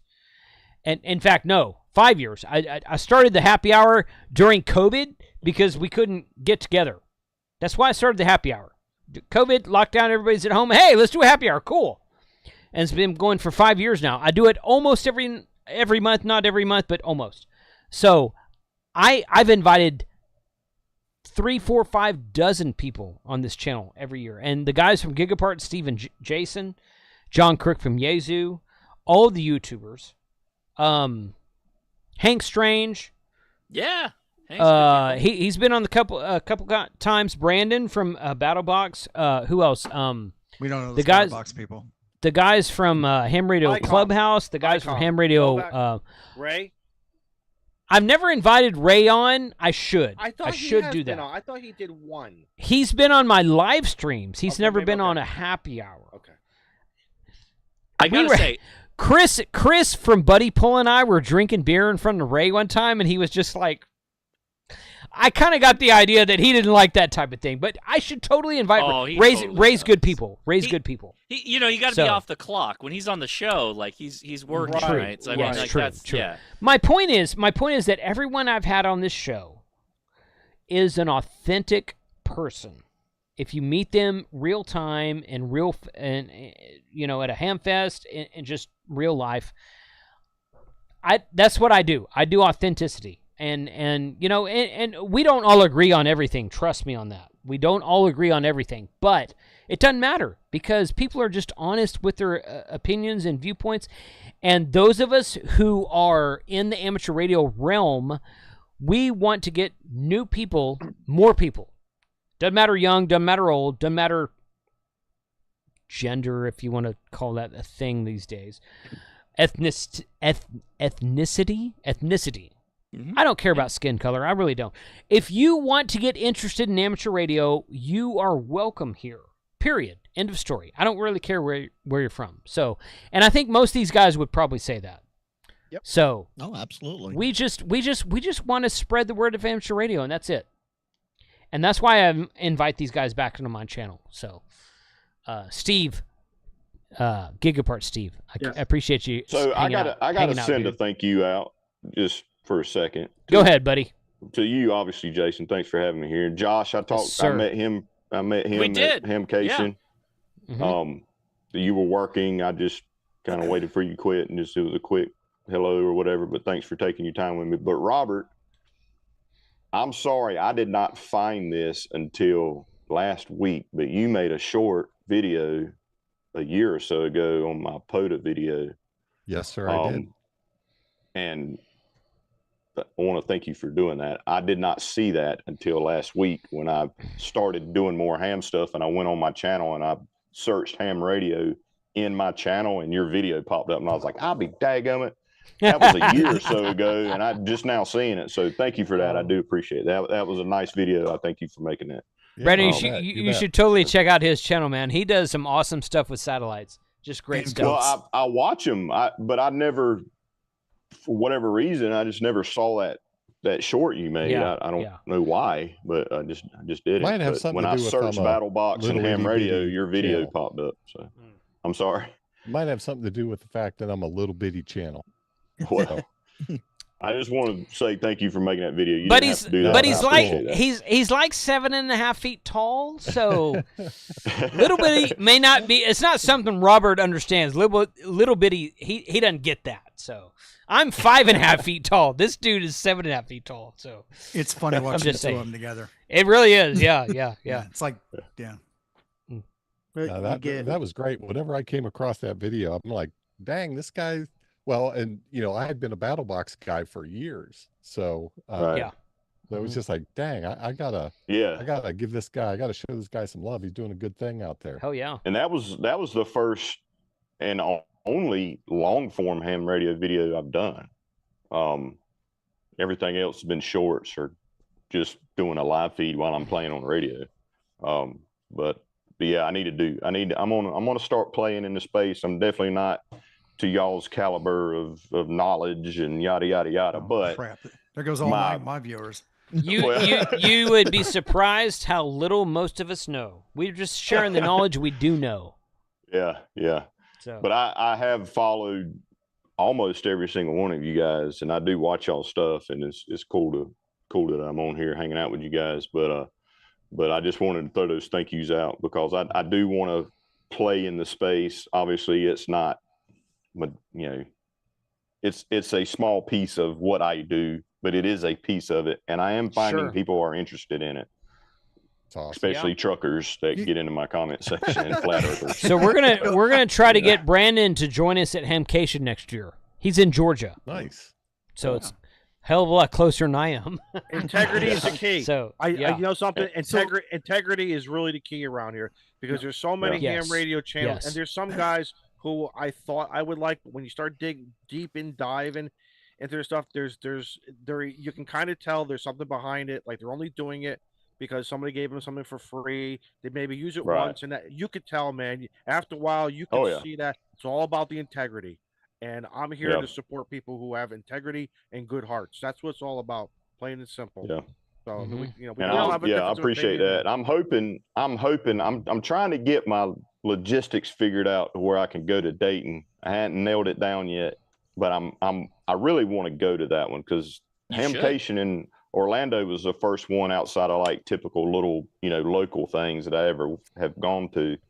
And I enjoyed it, and I hear that Dayton's like that times 10. So biggest in the world. Dayton is the biggest in the world. Yep. Hamvention is pretty big, though. Yes, but Dayton feels a little bit different. It does, I mean, it does with all the extra events and the things going on at night. Yeah, you can get very overwhelmed. I'm specifically wanting to look for. I really want to get a DX10. Yeah, and I didn't find one for the price I wanted down there, so I'm hoping I'll find it up there because I can't. It's a hard pill to chew, paying for a brand new one. I might have to sell a few things to do that, but if I can find a good deal, some of the best deals are during Hamvention. That's true. Yes, like sales are high. Like, guys, question for a guy like me who hasn't been to Florida or Ohio, what is when you guys talk about the difference? Like Kyle says, sensory overload. You need to get your fat ass to one of these shows, Izzo. That's the answer. That's the answer. I know. I got to retire. Jeez, it's on the clock. Trust me. I have the app now. I'm watching. Yeah, you've been saying that for like 4 years, buddy. Well, I don't know what to tell you. I got to take care of kids. I got kids to feed. You know what I mean? I know you do. Seriously, but serious question. You do. What is the difference? Is it? Listen, I know that everyone has forums, everyone has the tailgate. But what do you see? It's immensity.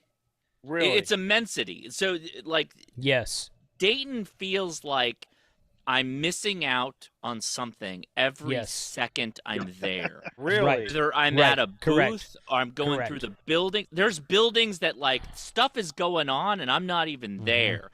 Like, there are talks, some of the best talks in the world. By the way, Orlando's got the same feel. It really does. Yeah. Almost. So Almost. Much more international, but Orlando, too. you got to walk out to the area where the tents are.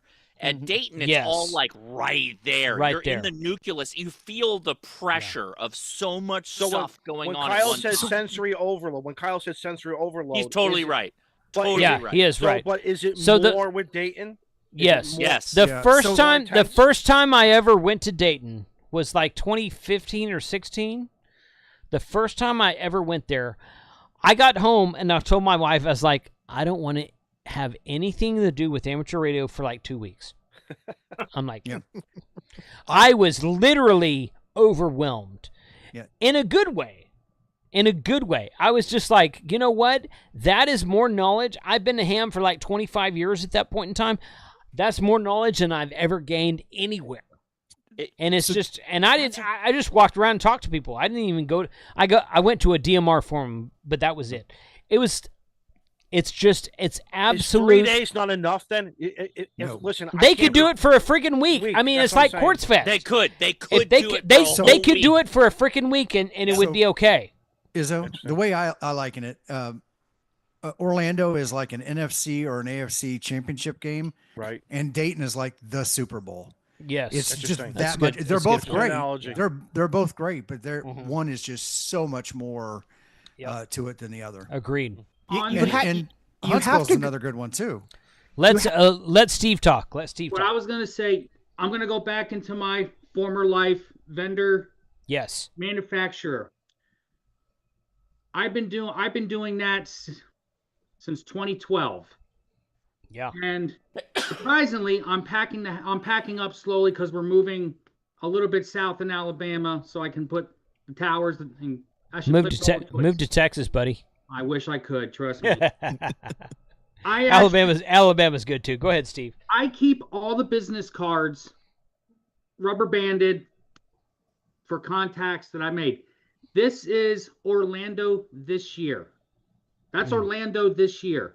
There's, I think, 38 in this one. Not that I lost the sticky note. This is actually really good, like scientific, evidence. Totally. My engineering mind is going nuts right now. I can't wait to see it. For those listening right now, Steve worked at Gigaparts for how many years? I was the lead chat expert from 2014 to 2018, then became the face of the company late 2018 to October last year. And last year's 2024. So 10 years. You're talking about 8 years? 10 years, yeah. 10 years? Okay. Now, okay. All right, go ahead, dude. I'm not going to say, I'll say going to Orlando, Dayton, Huntsville, customer versus being a vendor, I never, and everybody knows I bitched for so many years about being behind the register. And like you missed the whole show, buddy. Well, I missed a lot of the show. Right. And it took a customer last year at Dayton to look at the person we all know on the Zoom side to go get him off that goddamn register and networking with your manufacturers and your vendors. So smart. I would have totally been that guy. Yes. Yeah. That would have been great. Companies these days do not realize the power of social media. They totally don't. They totally. I mean, don't. there is a thing these days called a CSMO, a chief social media officer, but it's very new. Yeah. It's very new. CEO, CMO, CFO, whatever.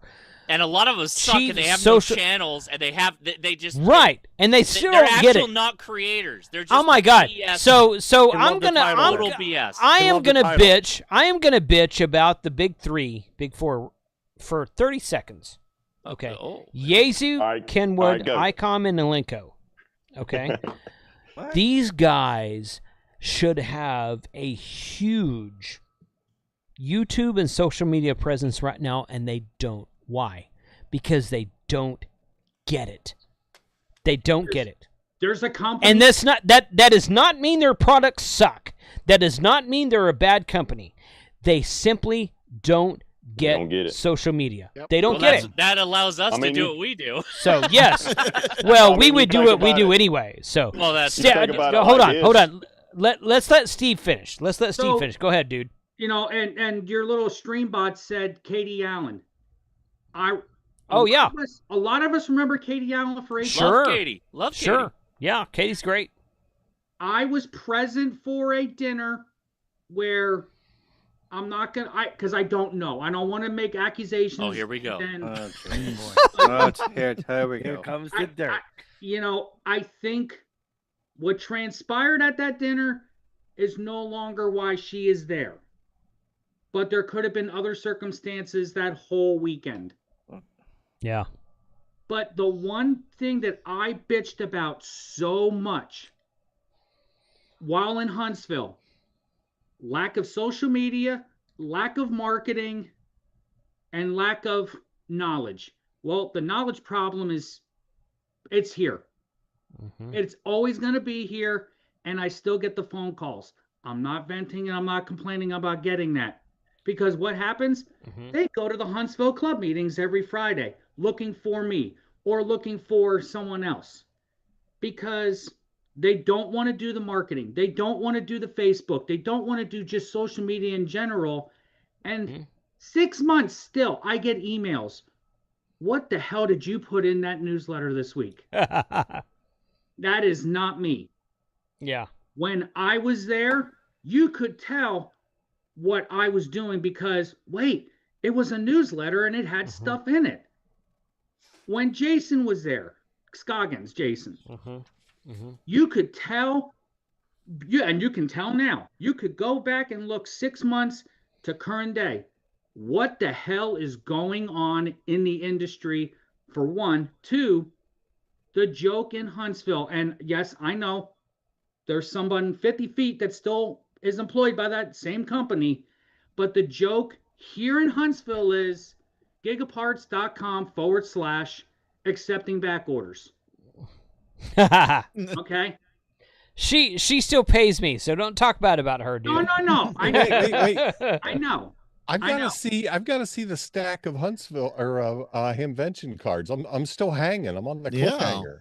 Hamvention? Oh yeah, where's the stat?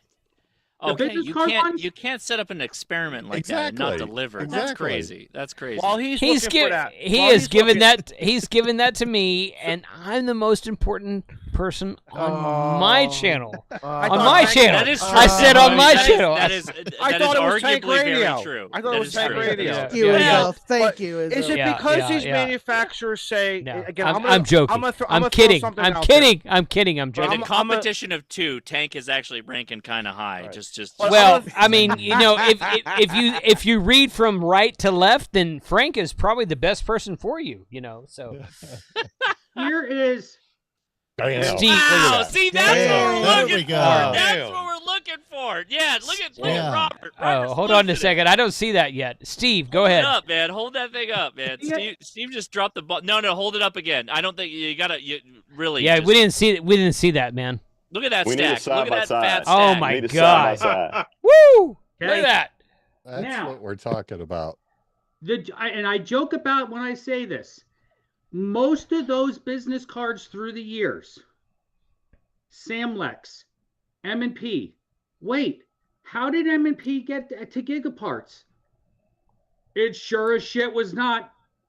I'm not saying his name. I'm going to be nice. Stefano? Well, no. I'm saying who brought them to. Oh, yes. It was Mike. Yes. It was Mike. It was, Mike made it better, but. No, don't. It was don't not give Mike. I did a video about then long before Mike everything. did. Yeah, but Mike put him on the map. He truly did. Come on. No. You guys got to be willing to give respect to other people who like. Oh, I do. do. Things. I do. Mike put POTA on the map. Mike put POTA on the map.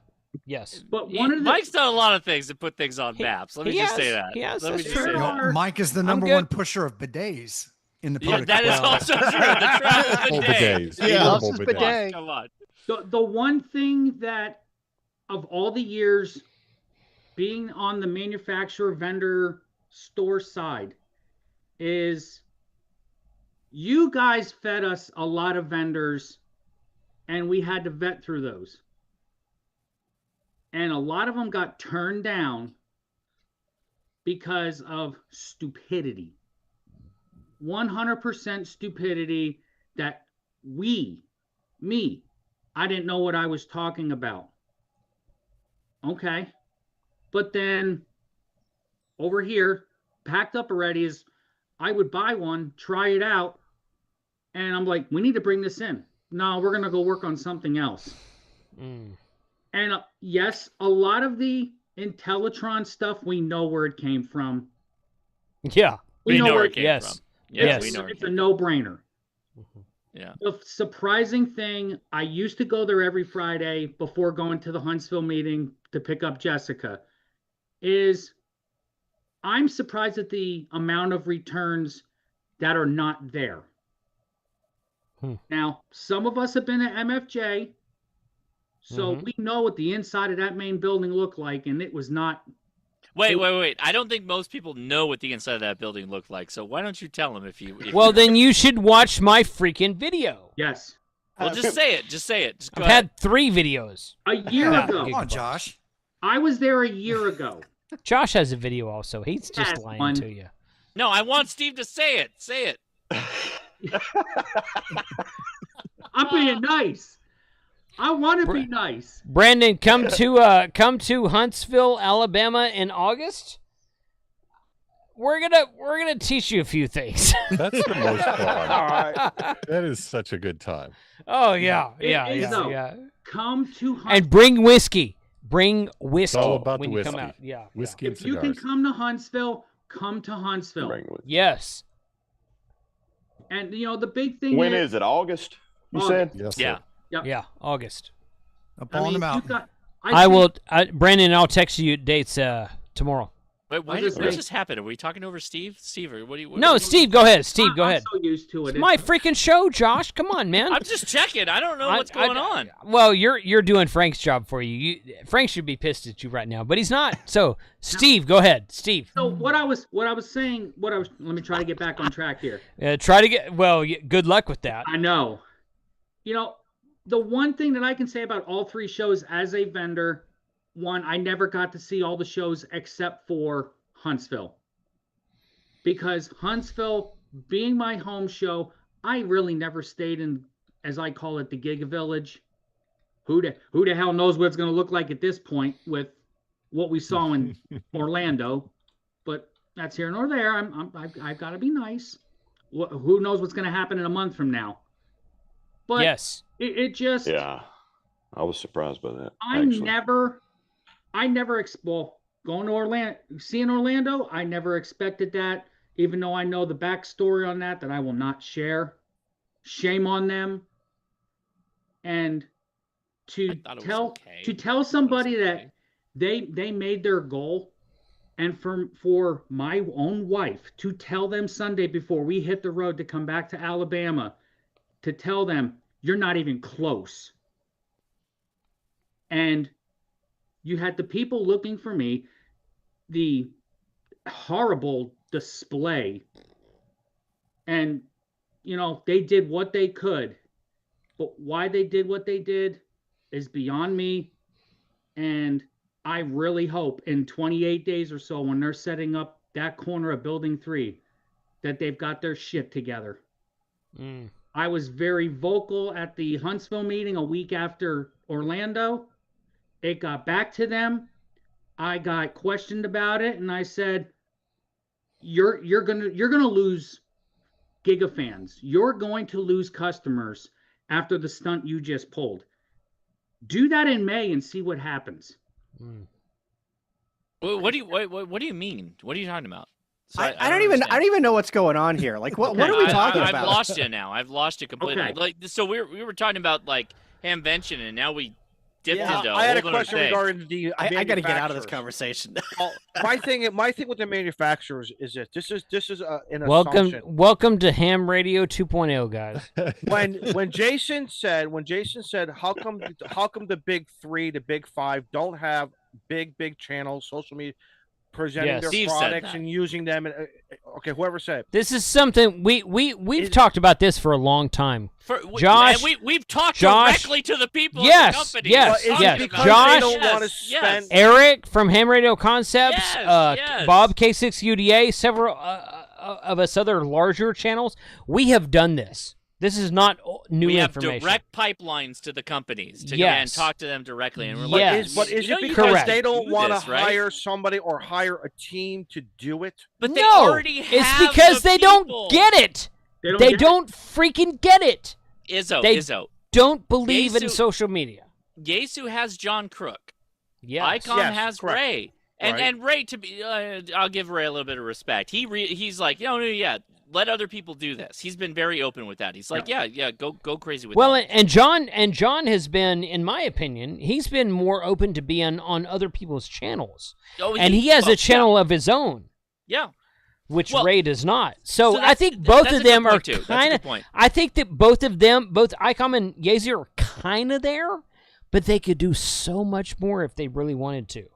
They could. Yes. And Yes. that's the thing that doesn't make any sense to me. I don't know if it's the I agree. the backbone of the Japanese business that I think it is. they don't want to have that forward facing public Really? entity. Wow. I think it might They be don't get that. it. I think it I'm might be telling you, that. they don't understand. It is it is a very big Japanese, not picking on that, but the Japanese, they feel they don't need social media to push their products. And they feel that the sales are going to be there anyway. So, is that a correct statement? Yeah, because I know that there's been many situations that I've worked with both companies, and it all had to go back to the mother company. And when they say mother company, that means Japan. Right. And every one of those things had to go through a multitude of people that would be like okay with whatever I was doing, whether it was a giveaway or doing whatever. Like it had to go through this whole process. Which, I mean, let's put it into perspective. The sales numbers for the people in America is way bigger than in Japan. Like just straight up. Oh yes. And I'm only there to make it happen. Like I'm just positive. I want to work with every brand. Everything's good. Yep. Like particularly for the Japanese brands, I almost have an open door policy with them. But at the same time, it's like let's just do it. Let's just make it happen. But it's always like such a long process. Which maybe that's just the way that works with their culture. Like okay, that's okay. We'll continue to do it the way we do it. All right, so here's a comment. Curtin94. Literally, Josh is the reason I got my technician in 2020, and all of you talking about HF and POTA are the reason I got my upgrade to general this week. All right. Social media is a massive influence. So there you go. Congratulations. Seriously, guys, that is why we do what we do. I'm not joking. I joke a lot. I'm kind of a jackass. I get it, but I joke a lot. But that's, congrats, dude. Seriously. That's great. So, I Jason, don't know. I appreciate that. I think Illy Night Hunter got it here. The Japanese just use anime and hentai for promo products. Don't ask him how they know. But there's a lack of that. You know what? If they tried doing anime and sales ads in America, they would work great. Right? Give us the ad. Yeah, for sure. I will play an anime ICOM ad. I'll play anything. I did a whole Ultraman series of videos, 3 or 4 videos about Icon being in there, and those were some of my lowest viewed videos ever. I'm like, oh my god, because I wasn't speaking Japanese in the videos. I'm sorry, I just wasn't. but it was a cool concept. It was an awesome concept. I really liked it. But it is hard though for many companies. I mean, I see it sometimes, even in my space in the survival and outdoors and stuff like that. Not as bad by any means. I'm sure you guys know that. Freaking, you see outdoor stuff like crazy, kind of up in the times as far as marketing.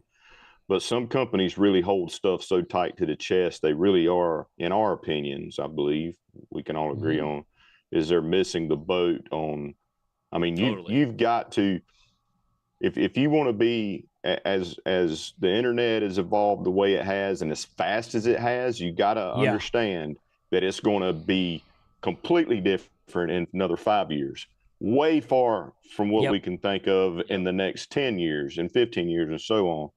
Oh yeah. If you really want to stay relevant, especially now with ham radio, in my opinion, getting in forward facing to the younger crowds, forward facing to people that are interested in it, you've got to adjust your marketing to what's working now, and that's social media. I mean, I make my living doing that. But here's what happens. Yeah. Everything that I have purchased, and I have purchased some stuff directly from Steve when he was working at Gigaparts and everything. Customer service A+. Always said that with Steve. Gigaparts is great. With Steve over here. But why, when you look at why was I buying everything through, because I saw it on Jason's video, Josh, Mike stuff, and all the other people who are showing us these products. To your point, we're not seeing it from the manufacturer, we're seeing it from an end user who is promoting it. And why not? And it's somebody you can relate to. Yeah, well, yes, right. And there is some trust there because and these guys will say, and some products just maybe worked for them, didn't work for me. But still, the point is I'm buying it through them, through their, they're reaching out. Well, because I mean, I'm watching them, but it's like they're reaching out to me, not the manufacturers. Going back to your point, Josh, that these manufacturers are not talking to me; they're talking to. I don't want to say distributors, but when you think about it, an old business partner and I, we had a philosophy. It wasn't the large eat the small; it's the quick eat the slow. And if you're slow to get on the right, if you're slow to get on the bandwagon, you're going to lose it. And it's somebody had mentioned earlier, the Japanese manufacturing model is just so much different here in the United States. They're like the barbecue pit masters. They are slow and low. They've got something that works. They don't want to change it. And eventually at some point they'll come around, but that's what you're dealing with. They're going to have to at some point. Right. They're going to have to, because the old hams aren't going to be here forever. No, the Chinese are going to push. We're not going to be here forever. Right. Digital Rancher with the right point there, I think. Yeah. So you know what's interesting is so hold on. Yeah. I've got a tag here from DMR Support. That's the name of the channel. And he's tagging me and Josh, and he says, what do you feel would be the biggest thing a new company would need to do to be successful in providing actual training to the people? And Josh, I'll let you talk here in just a second. Here's my viewpoint on that. I don't think these companies want to provide training. For the most part. They do, but they want to make sales, and there's nothing wrong with that. I am a capitalist. I am a free market enterprise person. I think if you want to produce a product and sell a product for a profit, I think I'm 100% good with that. But I don't think training is top of priority for these people. They may claim it is, but I don't think it is.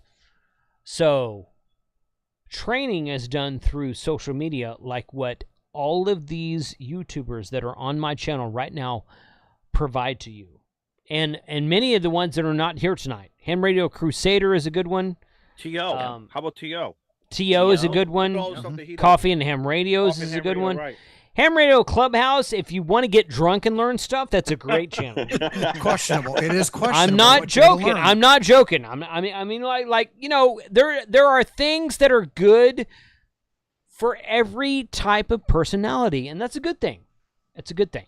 So, Josh, I would like to know what you think about that specific question, because it was directed towards me and you. Man. So look at the gears turning. Not to put you on the spot or anything, you know. Come on. Give me the question one more time. Let me give me the question. Okay. I really liked your answer, and I was focused on your answer. Okay. So he tagged me and you. He said, "What do you feel would be the biggest thing a new company would need to do to be successful in providing actual training to the people?" So as a company, right? Like as you want to make money off of this. Like, so if I'm trying to make money and I don't think he gets the whole making money thing, but that's my opinion. So go ahead. But you see where I'm going with this, right? Yeah, company, I do. Yeah. I do. I see where you're going. So if you were a new company, you wanted to make money off of this, you should figure out how to actually get somebody on a phone to help someone program their radio. Like actually program it so that they can actually get on the air. That would be the best thing. And I'm not talking about like, oh, we'll give you a free programming file that you can load for D-Star or DMR and you'd be all set.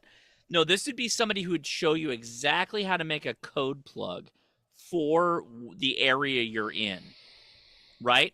And I know Jason's wheels are turning right now because everything DMR and all that stuff is all local. Like it's local to where you live. Right. Absolutely right. So you're talking about like a concierge service of like ham radio. That does not exist. That does not exist. I disagree with you. That does exist for DMR. Bridgecom will do that for you. Regionally based, they will do you, but will they train you to do it? Yeah, that's the point. Well, I mean, okay, so there needs to be. Right? Hold on, I see where you're going. You're not wrong. There needs to be, if you are a ham radio operator, there needs to be a certain level of, hey, I can take this and do it myself. Once you get to a certain point, it's not all hand-holding, okay? It's hand-holding to 0.3 out of points 1 through 10. It's hand-holding to 0.3 or 4, and then you take the reins and do it yourself. That's how I learned to program a DMR code plug, and that's how I learned to do a chirp file, and that's how I learned to do many other things. That's how I am currently learning CW. I'm not an expert. I can kind of bumbly through my CW, but I'm not an expert. So it's, yes, you have to take the reins yourself at a certain point because ham radio is all about you doing your thing. It's not all about hand holding you through the end of time. That's not what amateur radio is. But you guys are going deep diving. Hold on. Well, you let Josh go. Let Josh go. This question was a two-part question. Yeah, sir. yeah. Izzo, I want to hear what you say, Izzo. Hold on a second. Well, so Jason, you're totally right, and you have the same mindset as I do. Is like, let's train people to do this on their own. Like that's why we're out here doing YouTube, right?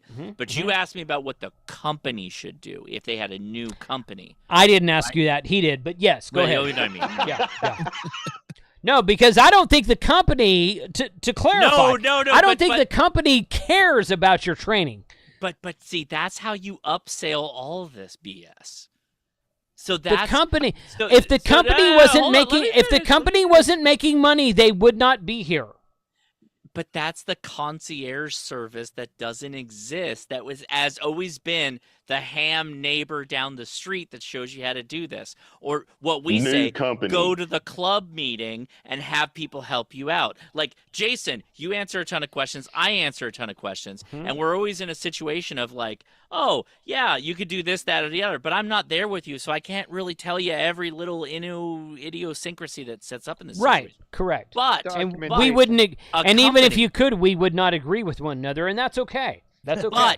But if a company could sell that as a service, that is the mark of what would propel you to the higher level, because it breaks the seal, the plastic seal of knowledge, and gets people on the air. Now, is that a problem?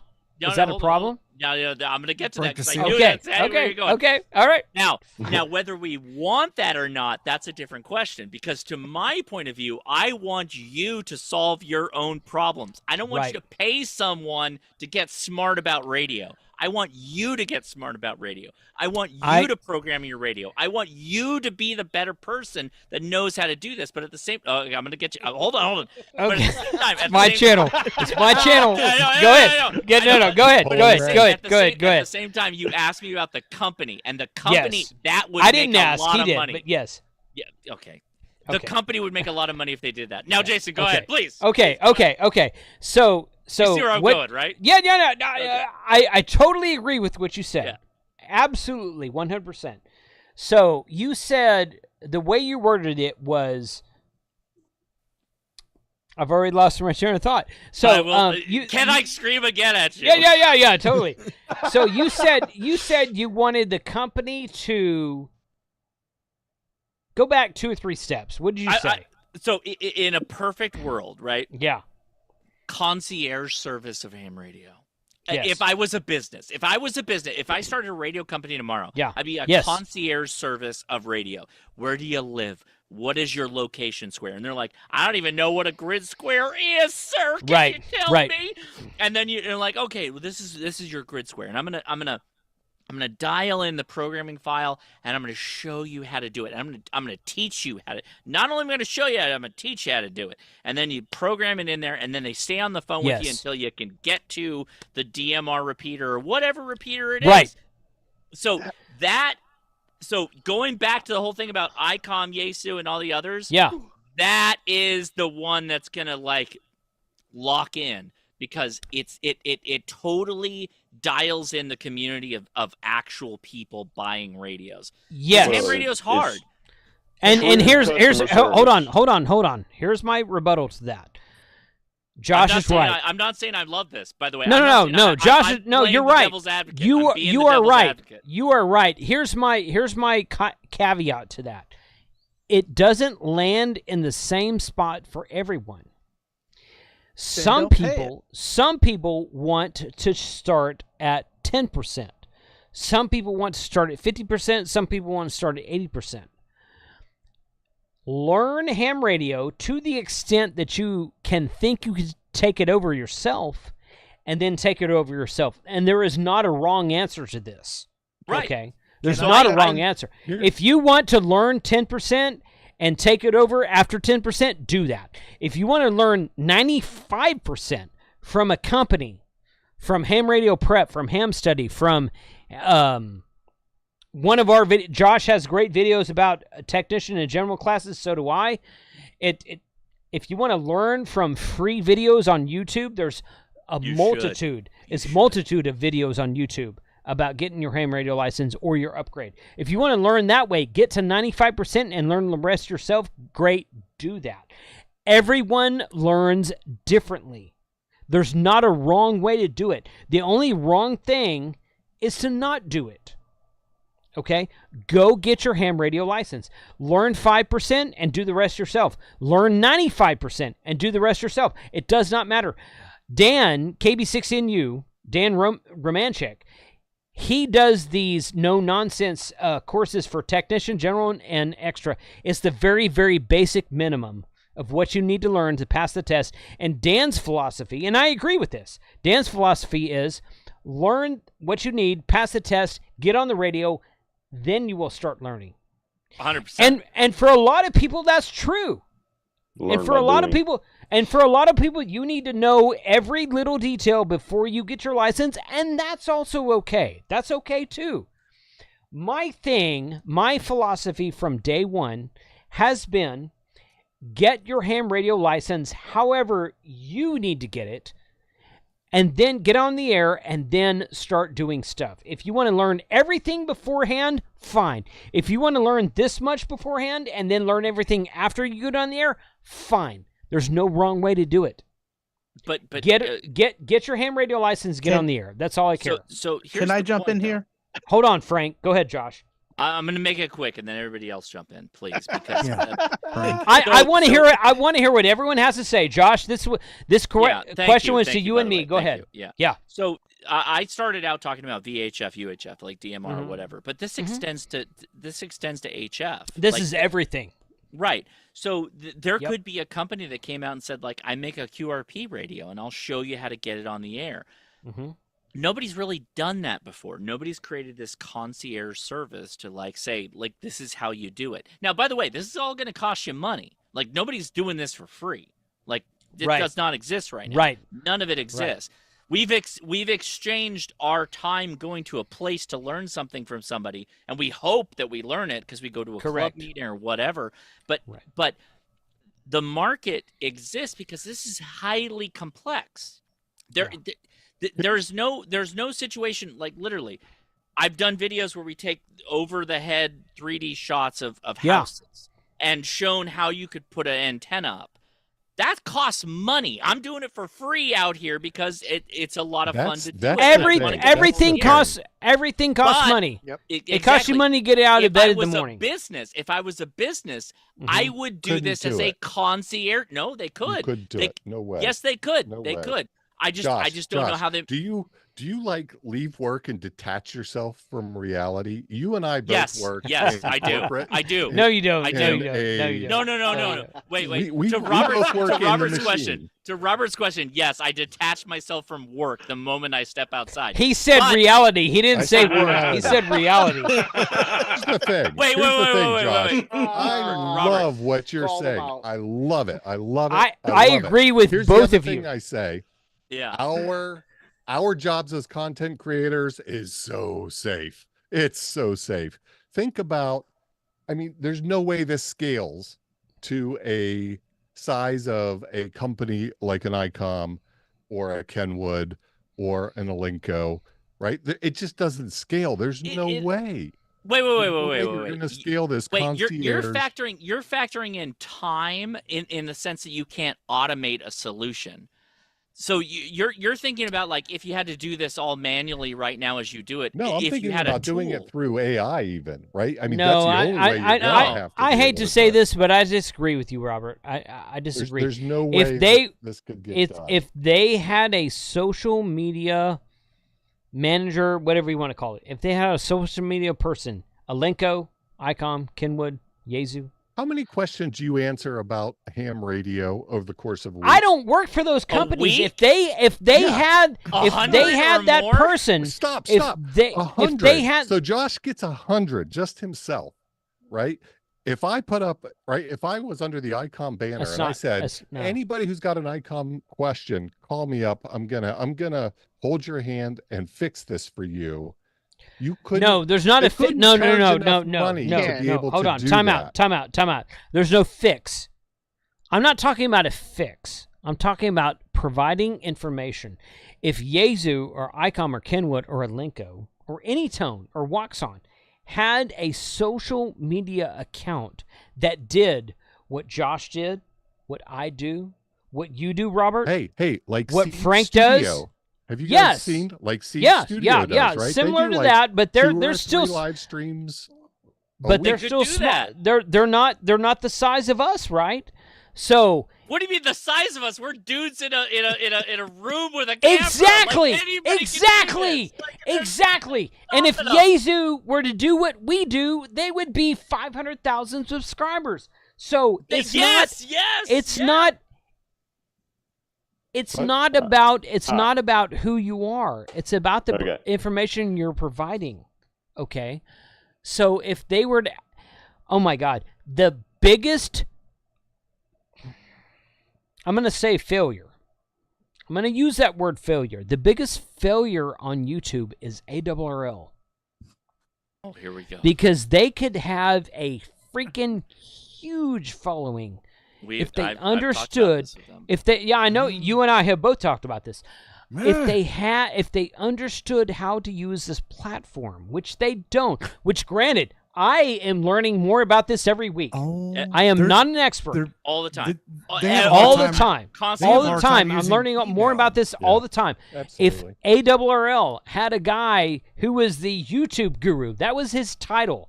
We're going to hire you, Jason, or Josh, or Robert, or Tim. No, it's you. We're going to hire you.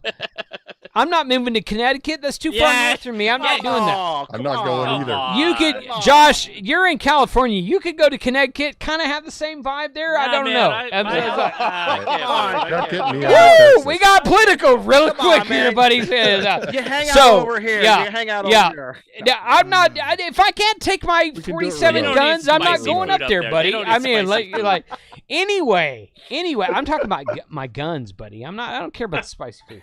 So if ARRL was to be like, hey, we want to create a social media YouTube account, holy crap, they could do that and they would have 500,000. They have 770,000 people that are a member of the ARRL. Why the hell would you not be a subscriber to their YouTube channel? It's a long I'm talking about it. I'm talking about the concierge service, right? Where you're holding somebody's hand. I don't know how you can make that tenable. I don't know how because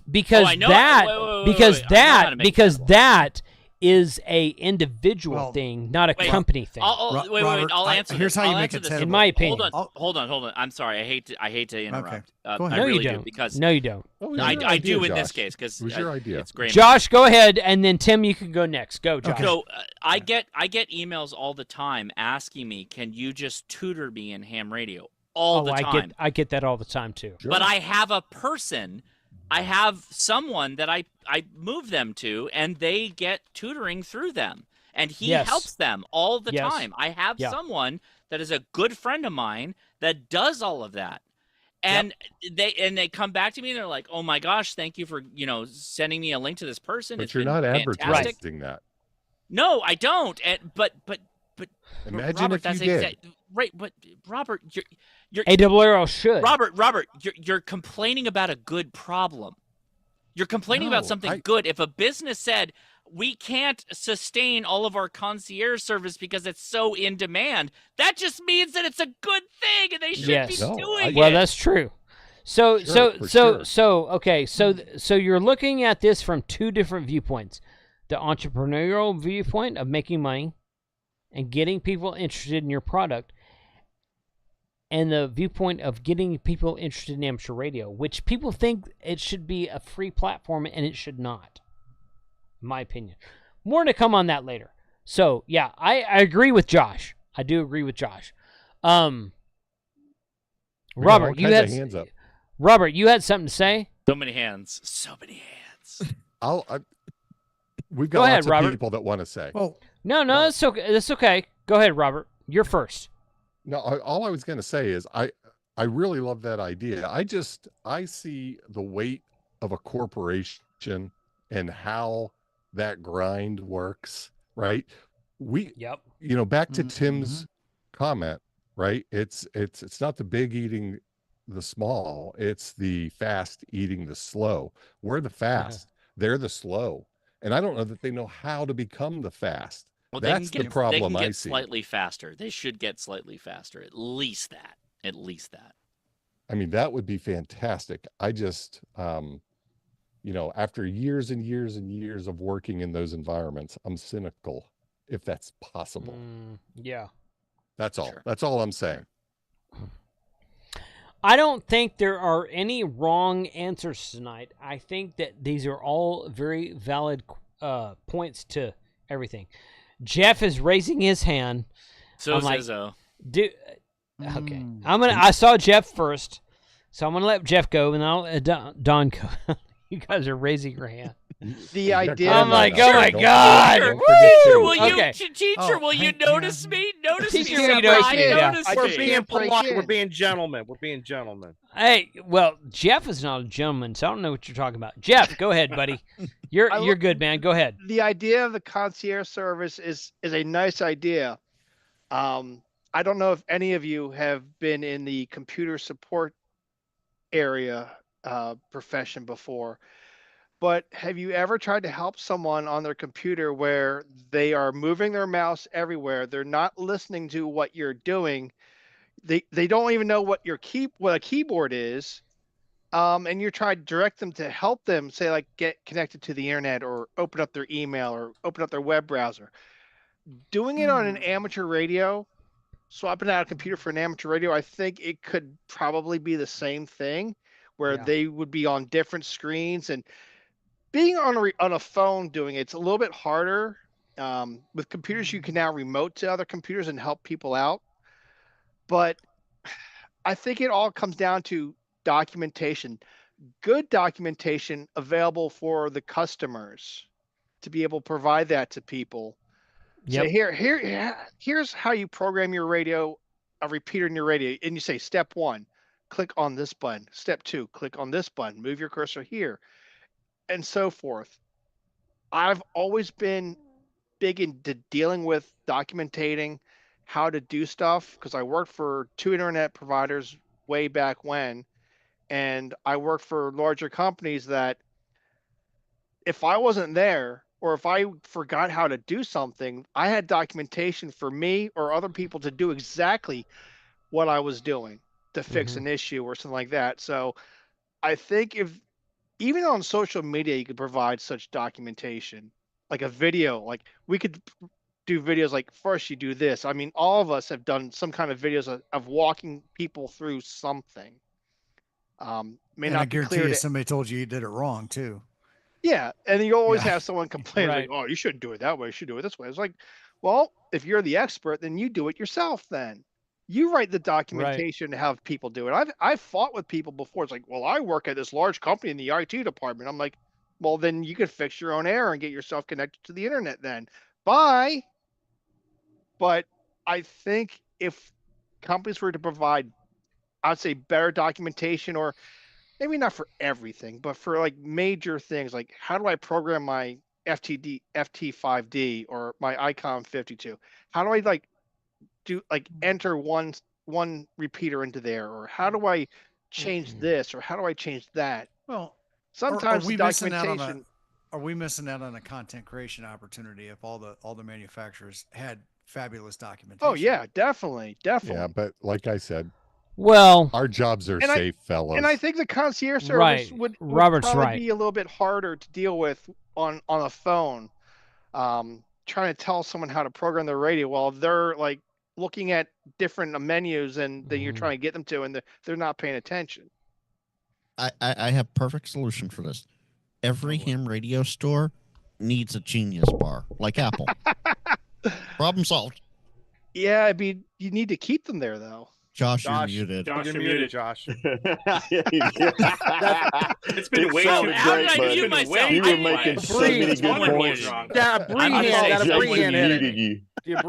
going to say somebody muted me. Okay, so Jeff, I love you, but hear me out. They already have a phone number you can call. They already are doing this service. They're doing it for free. It's already there. So the question was, if you had to run a business, to make money in a concierge type play or something like that, you absolutely could with amateur radio. I would charge it too for an extra service to handhold someone. Let me tell you guys a story. I would definitely charge the heck out of it. I'm not going to say they're going to be good hams, and I think that's where Robert's going a little bit. But yeah, okay, all right. Well, get this story.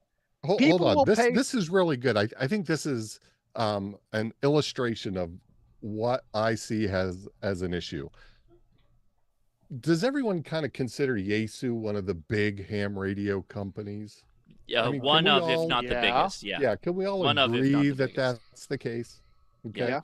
Well, I think many of you are aware that I am in the process of building a satellite ground station, right? And I'm building from like the ground up, all the parts and pieces. And I want to talk about it all. I want to share it all. Yep. So I want other people to be able to do that.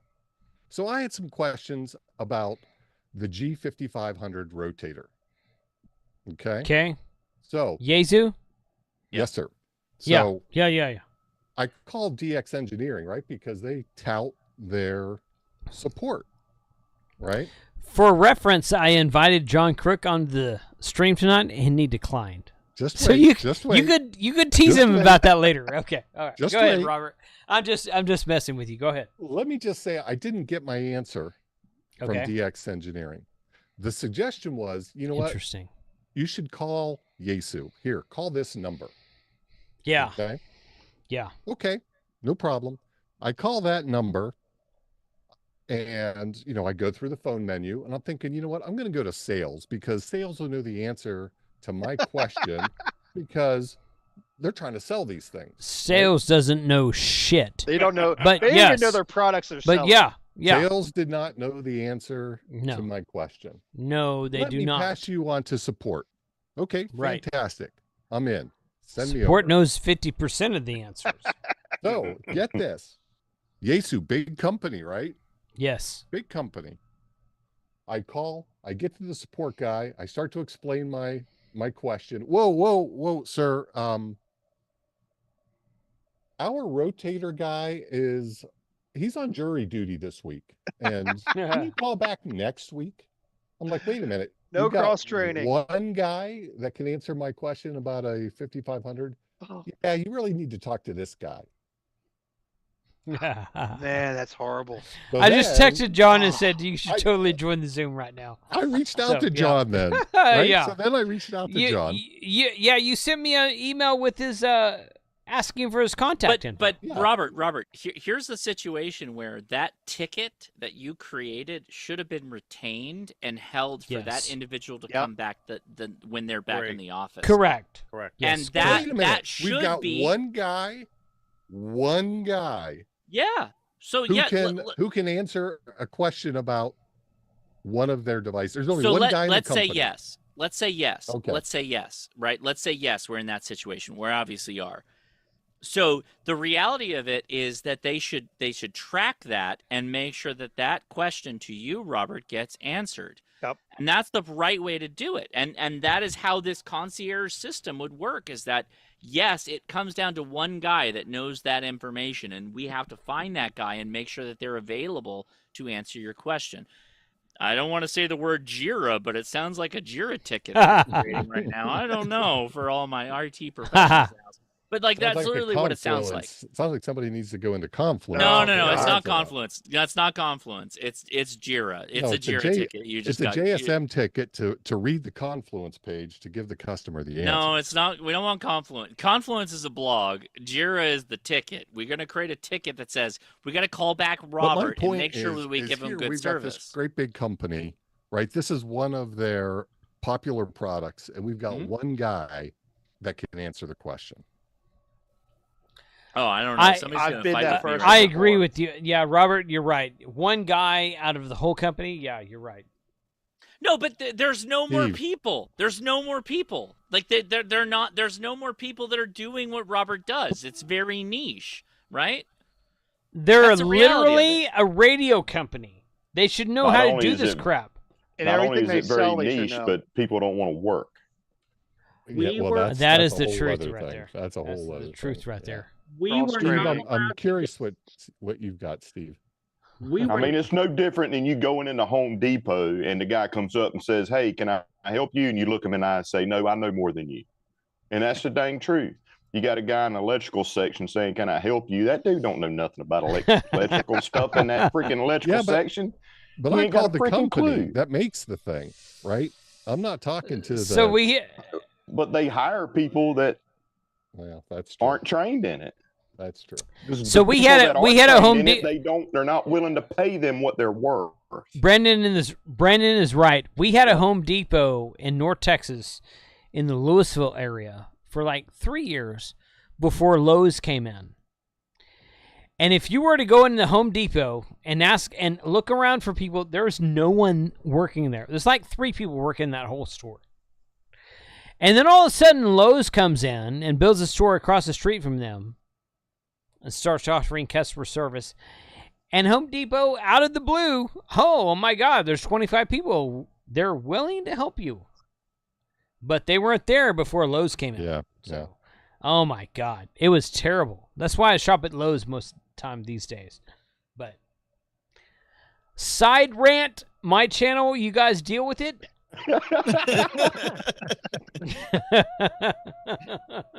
Here we go. Okay. Did Steve had some? I'm curious if Steve has some insight into my story there. All right, Steve, go ahead, buddy. So we were not allowed, and I just asked the woman in the house. The woman in the house. Woman in the house, because the boss. Yeah, the boss. The balls. We are. Sounds very Jewish. Yeah. We are still not allowed to give customer support for products. We have to give them that Yaesu number, Kenwood number, ICOM number, whatever number. Why does it always, I get an email after the fact? Because Yaesu, and I wish John was here, not trying to bust on John. I wish he was here too. I invited him tonight. Go ahead. Say what you want. There have been times in my active duty Gigaparts days, to where customer service would give them the tech number and tech would go, "Well, you bought it from Gigaparts. Why don't you go ask Steve?" Hey, I do have to say, right? I reached out to John. Now, I didn't hear back from John, but all of a sudden I heard back from somebody else from Yaesu who attempted to answer one of my questions. They didn't answer my question. They didn't know the answer to my question, but John was responsive. John did something. He gave somebody a, "Hey, reach out to this guy." But I will say, the people that come to Dayton, Huntsville, Orlando, Dayton with Yaesu, at least 2 out of the 3 are their tech support team. There's a couple of really good dudes there too, right? I'm going to say this. I'm going to say this out loud. I'm going to say this, and don't hold back. I love it when you start it off. I don't know. Maybe I shouldn't say this. Okay. Here is my perception. I am not saying this is absolutely correct. This is my perception. The Kenwood guys are afraid of us. They're scared of what Josh, myself, Frank, Mike, Robert, Izzo, they're scared of what we might say about their product. The ICOM guys love what we say, as long as we say what they want us to. Okay, and there's some leeway there. They're good people. The Yaesu guys, they like to badmouth us about speculation, but they love when we talk about their products. And they should. So, all of them should. My God. Well, absolutely. All of them should. Yaesu, holy freaking crap. All of them should love the fact that we as a community are interested in their products. What the hell? Yep. I mean, I don't know what to say about that. I was like, no, your product is crap. We don't care about that. No, that's much better than us speculating about your product you tell us about 8 months before it freaking releases. Oh my God. So you talk about Yaesu. No. I'm talking about all, no. I'm talking about all of them. Yaesu is in my opinion, Yaesu is the best one because they have released more products and been more forthcoming and have a bigger social media presence than anyone since COVID. Yes. Prove me wrong. Now, they did get... Icon makes great products. Kenwood also does. But Yaesu has more products and has a bigger social media presence since COVID. Prove me wrong. And VC2. I think you're right. I know I'm right. I don't need you to convince me, Robert. Although I respect your opinion, sir. The dude is 2 feet. That guy is 2 feet taller than me, so I respect your opinion. But no, I know I'm right. But go ahead, Robert. I want to hear what Robert has to say. I can only imagine that the nights around the campfire and the gazebo. No, you can't. You were there with us at Moore last year, Tim. You can't imagine that. My God! I'm thinking this year it's going to be spicy this year. I'm going to bring you shitheads some whiskey this time, so we're going to have fun next week. Robert, you go ahead, man. Jason, go ahead, buddy. Robert, Brandon, are you okay? I'm good. I'm having a damn blast. He did. Brandon didn't know what he's getting into, man. Robert, it's Robert's floor. It's Robert's floor. So I absolutely agree with what you said about Yaesu having the biggest social media presence. I think ICOM leaves that to us. I think that's a different mindset. Okay. Right? I think that's the difference I see there. I disagree because, how should I say this? Say it. Just say it. ICOM, if they left it to us, they would be more open to our questions. And I don't feel like they are. Now, they support us. Don't get me wrong. They support us. I say us. The YouTube community as a whole. Mm-hmm. Because several of the radios I've given away in the last 3, 4, 5 months, Ray from ICOM has been absolutely supportive of that effort. And I told him what I was doing. He's like, yeah, we'll support you. But I'm talking about from a consumer point of view right now, not a YouTuber point of view, not a influencer or advertiser point of view. I'm talking about from a consumer point of view. Yaesu has floored the market over Alenco, ICOM, and Kenwood. More radios, more options, more everything than everything since 2020. There's no question. No Jason, question. You want to know why? It's simple. I already know why. I don't know. I don't want to know why because I already know why. But I would like to hear your opinion, yes. ICOM and Kenwood especially. Yaesu has for text, so it's true there too. But ICOM and Kenwood especially, their bread and butter is commercial gear. So while they were Kenwood, that's true. That's true in Kenwood, yes. And ICOM. To a certain degree, not as much as Kenwood, but yes. Okay. They took off during the COVID years and up until recently when the new ham radios. They have been absolutely rocking the commercial world with stuff. They've blown Motorola and L3 Harris out of the water. Why shouldn't they? Why shouldn't they? Because they can create a radio for $500 and sell it for $2,500. And in the amateur radio world, they can create a radio for $500 and sell it for $525. I mean, I get that. I totally get that. And they should do, and I am a capitalist. They should totally do what makes them the most money. But all I want is honesty. That's all I want. They're not going to come out and say, "Oh, well, our bread and butter is." Then that's my problem. That's my problem. Everyone knows their bread and butter is not ham. Everyone knows that. No one is surprised by that. Yeah.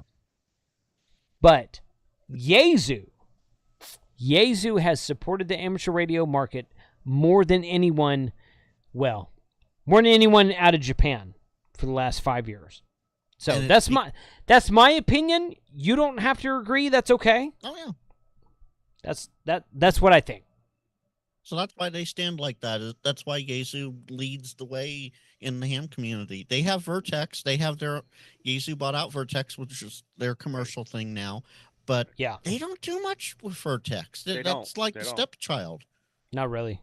Well, listen, it's available. It's available, but right now again, we were a big Motorola, including myself personally. Right. But now I'm being forced to buy Kenwood commercial for a migration over to P25. And I don't want to get into the finer details, but I understand why we had to make the choice.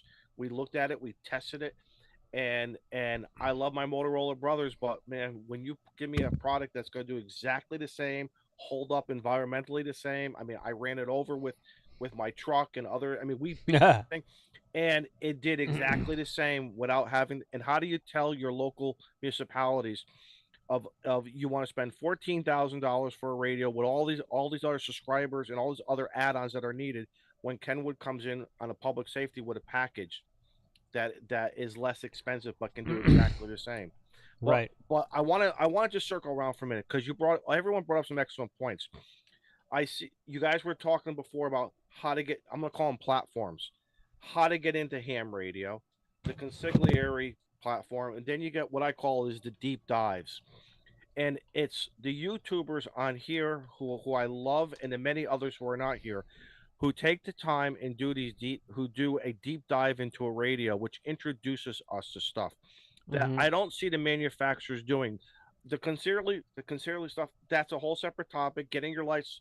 But when you want me to buy your product, you would think there would be something from the manufacturer, a social media presence, a guy or lady, I don't care who you are, gender, but you have used this radio, you have chased DX with it, you have played POTA and SOTA with it. You know everything about this, and now you're going to tell me why. And these are things. Go deep diving with it. I found it, Josh. I found the same thing, or Jason. I found the same thing when I recently bought my truck. It's okay. I get called Josh all the time. I'm sorry. I'm sorry to insult you, brother. It's not an insult. No, it's not an insult. It's not my name. It's not an insult. So Jason, when I was truck shopping this fall back in 2024. Yes, David. It's a D name, right? I'm gonna call you David. No. So it was weird. I did my homework, and when I went in, the salesman didn't know. The salesman should have known more about this truck than me. Right. Yeah, and that and that was very weird. And I didn't want to come in like the know-it-all, but when I bought the truck that I bought, they brought me through this process. They spent like 30 minutes with me, and this one guy, his job was to show you not how to just turn the radio on and how to connect your Bluetooth, but he showed me stuff about this truck that no one else has ever done. But they don't even do it on social media either. Right. Why aren't they doing these deep dives? And that's why I love you guys for doing these deep dives for me, which has made me buy more product. And I'm buying them because of what you all have done for me, not the manufacturer. I'm going to say something. I mean, you talked about taking it into the thing. When I bought my Bronco, Ford has the thing called the off-rodeo. They use as a Ford Bronco owner, you go to one of their places, and they take you through everything on how to use your off-road vehicle off-road. It's called because Ford is the best car company in the world. And so, so what you're saying is these best companies need a clinic like that.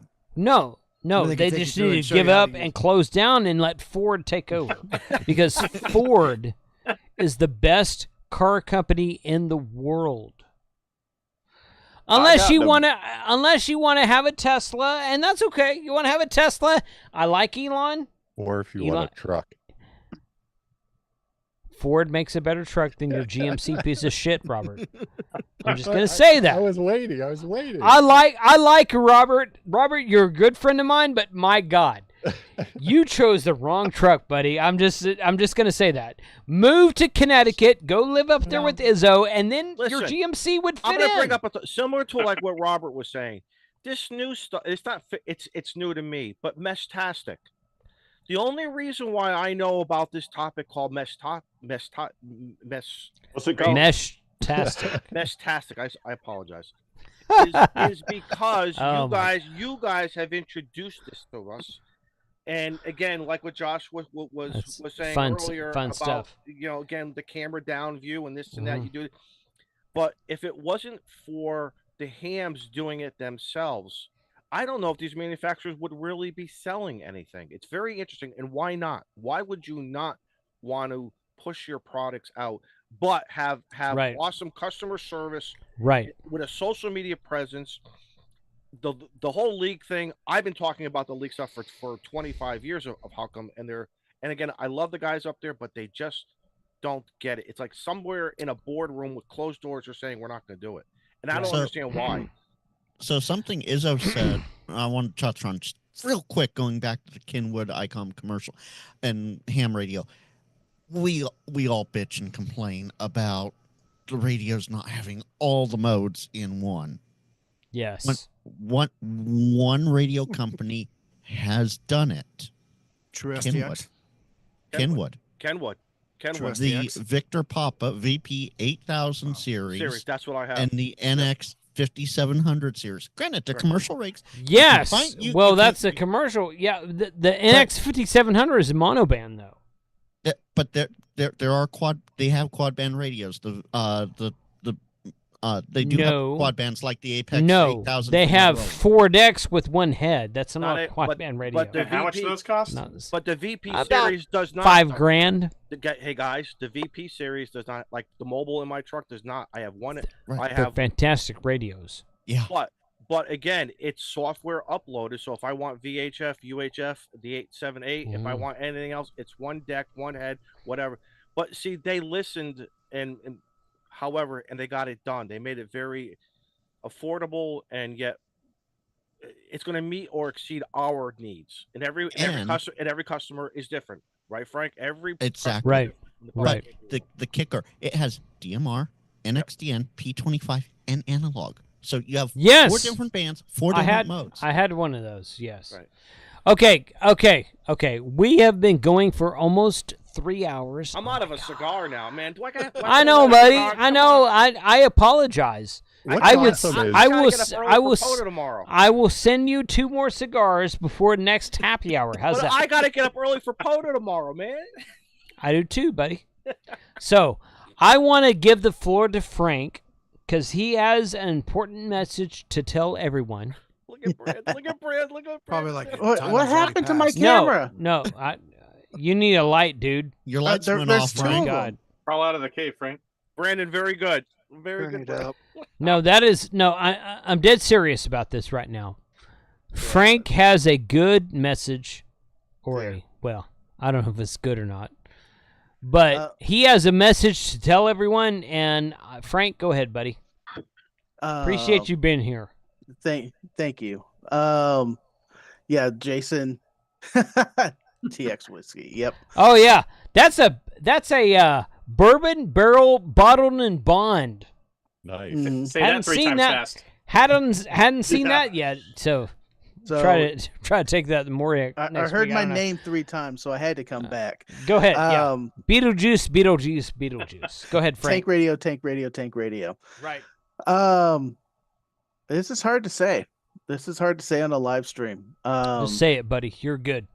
Yeah, we're all good here. This week I was let go. I was laid off, and I don't know what's going on.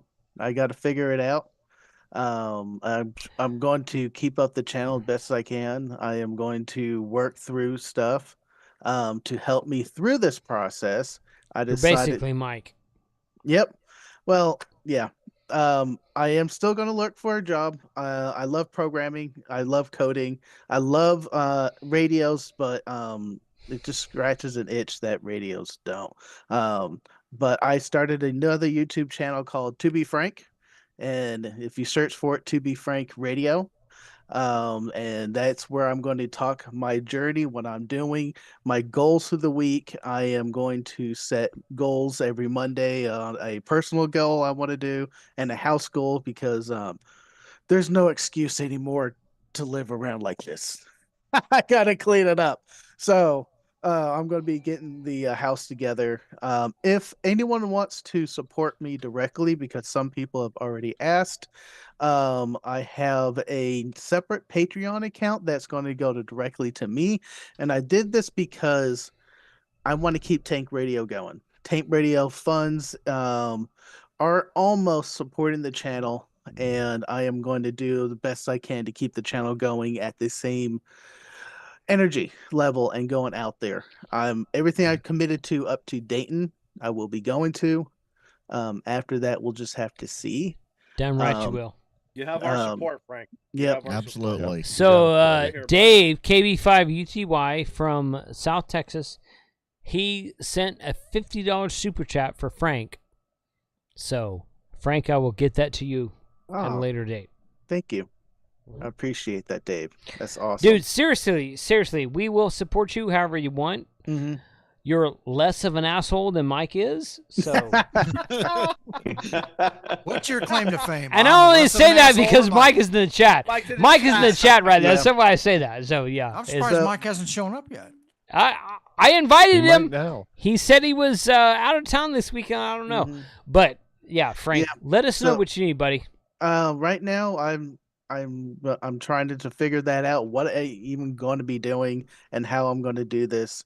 And everything I'm going to be doing is going to be documented on that other channel, because I don't want to mix Tank Radio energy with this life energy. You should totally do that. But okay, I'm do what you want. Docking it all. And what's up, man? So how do I ask this? He's a programmer that is an old ass code language. C++. I write code directly above the drivers as they come into the computer, both Linux and Windows. I've done everything up to GUIs, and I hate GUIs. But I do APIs and networking and everything around there. So that's my skill set. Frank, you should totally get with Brandon. I don't know if they have anything or not. If they do, great. If they don't, oh well. Well, BattleBox, kick-ass company. May not be something that we have, but we know a lot people. Mm-hmm. And if you can get, it's all about the connections, buddy. Don't leave it. If you can get me just a background resume, call it a resume. I don't know what you want to call it. Just get me something. Jason's got my email. Yeah. Mm-hmm. You got my. Just give me the spiel, and I will pass it on, because I am connected with a lot of people who are connected with a lot of people. Yep. Yes. And definitely do that. That's and all do not. I can, offer, yes. Right? That is so. I'm gonna tell you guys a little secret here. Oh my God. I'm gonna say this, and Don't I'm spill gonna. the beans. Oh, here comes the Kleenex. No. Here's the thing. Kleenex. 2 years ago, Flex Radio was at Hamvention, and they were hiring developers, and I got Frank an interview with them at Hamvention, on the spot at Hamvention. Flex Radio's in Texas. I know these guys. And Frank went and interviewed with them, and he's like, "Yeah, that's a job I could do, but I have to drive to the office every day." All right? No, it was remote. I did not like it. Was all remote. He was like, I want to drive to the office. I'm like, you're a shithead. Okay, great. Cool. He turned down a rod with Flex Radio. My God. Flex Radio. He could have had a Flex in his shack the biggest kick-ass radio in ham radio today is Flex Radio. Frank turned it down. I love Frank. He's a great friend of mine. Yep. Frank is a great friend. Fark. I love Jesus. I love Frank. At the time, I'm just gonna say this. What I was doing, it made sense. I was advancing the career path. But I'm still gonna try to get Frank a job with Flex Radio. You should totally reach out to Brandon. Mm-hmm. You reach out to everybody. You reach out to everybody. You don't leave a stone unturned, Frank. Yeah, that's what's going to be happening next week. This week was just recouping and Flex Radio. I get it, Frank. Standing up after they kick in the gut. Flex Radio. Let me tell you this, Frank. Let me tell you this, Frank. I know it sucks, and I know it feels like you've been kicked in the gut. I get it. But understand this, and it's cliche as hell, dude. I freaking hate it. But when a door closes, another one opens. That's the damn truth. Yep. Don't let anybody tell you any different, and don't let it bring you down. Don't let it bring you down. Oh, no. Nope. And it's not that big a deal, bro. It's not. I know. So, especially not in this day and age. It does suck. Yep. Life always kicks everybody down. There's no one exempt. It's who gets back up. Yep. Right. Yeah. You gotta keep moving forward. Keep that resume updated. Sometimes you gotta kick doors and not knock on them. So Narf, from one Narf to another, I feel you, bro. There's a couple good comments here that I want to throw out to you if you're not watching chat. Chris Bricker says, I smell programming content.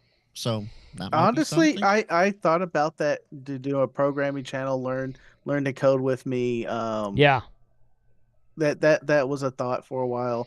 I just, between doing tank radio and having a full-time job, there was just no additional time. If this goes on for a while, I'll probably start coding software stuff for amateur radio. What I want to see. The full-time job is ham radio. Right. Start now, Frank. Why wait? I would definitely knock on that Flex Radio freaking door. I promise you that, Kurt. Oh, dude, I am not. I am teasing you because I love you. I'm seriously Flex Radio. What the hell? It's Flex freaking Frank, Radio. I will come down to Texas with a suit for you and a tie. No, you won't. I will. Stop lying as though you will Frank, not do I that. will. For Frank, No, I you don't. will. And I'll have cigars for him too after.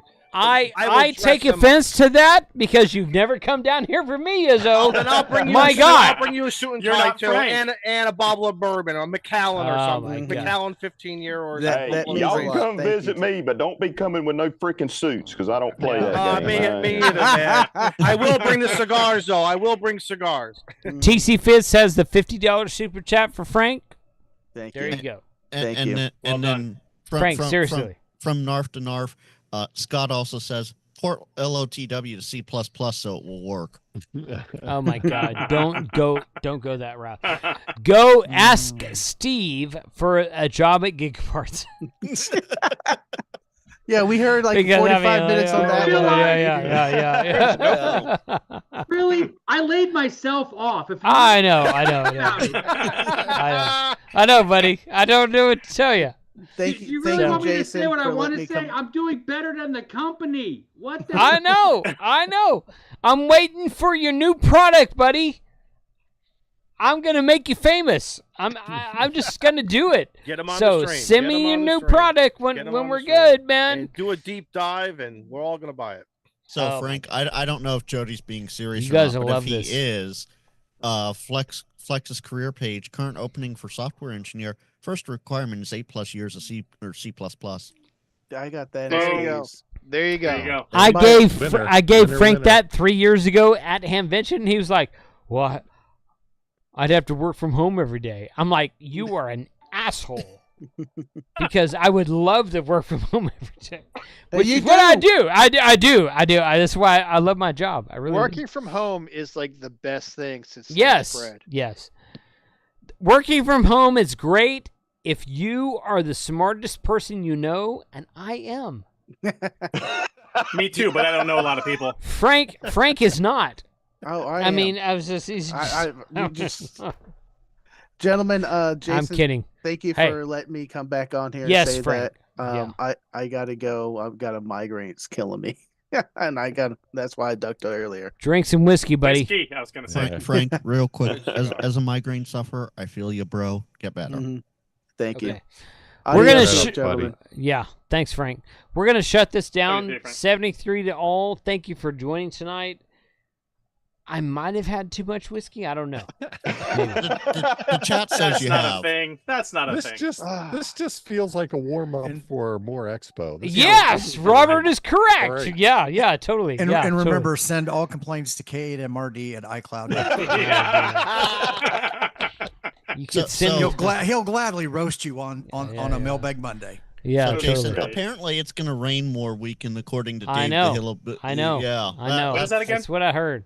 Good luck. That's what I heard. Don't forget to go to the Facebook page so y'all can have a laugh at the flat earthers and the truckers on my video. Hell yeah. Definitely. It's great.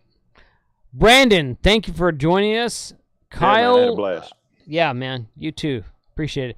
Kyle, Steve, Jason, thank you for joining us. James, Corky QRP, thank you for joining us. Anytime. This is gonna be fun. We're gonna do this next month, probably from Dayton. So you guys watch my email list, and you guys are all welcome to join me on the email list, the live stream from Dayton. 73 guys. Appreciate you guys being here. Real quick. Go ahead. Support your parks weekend. Support your parks weekend. Yes. Go to this weekend. Yes. Get out and activate a park. And That's right. World Amateur Radio Day today. Have fun. That's right. Yep. That's right. 73 guys. Thanks for joining us. Gang. Everyone have a good evening. Good night. Woo!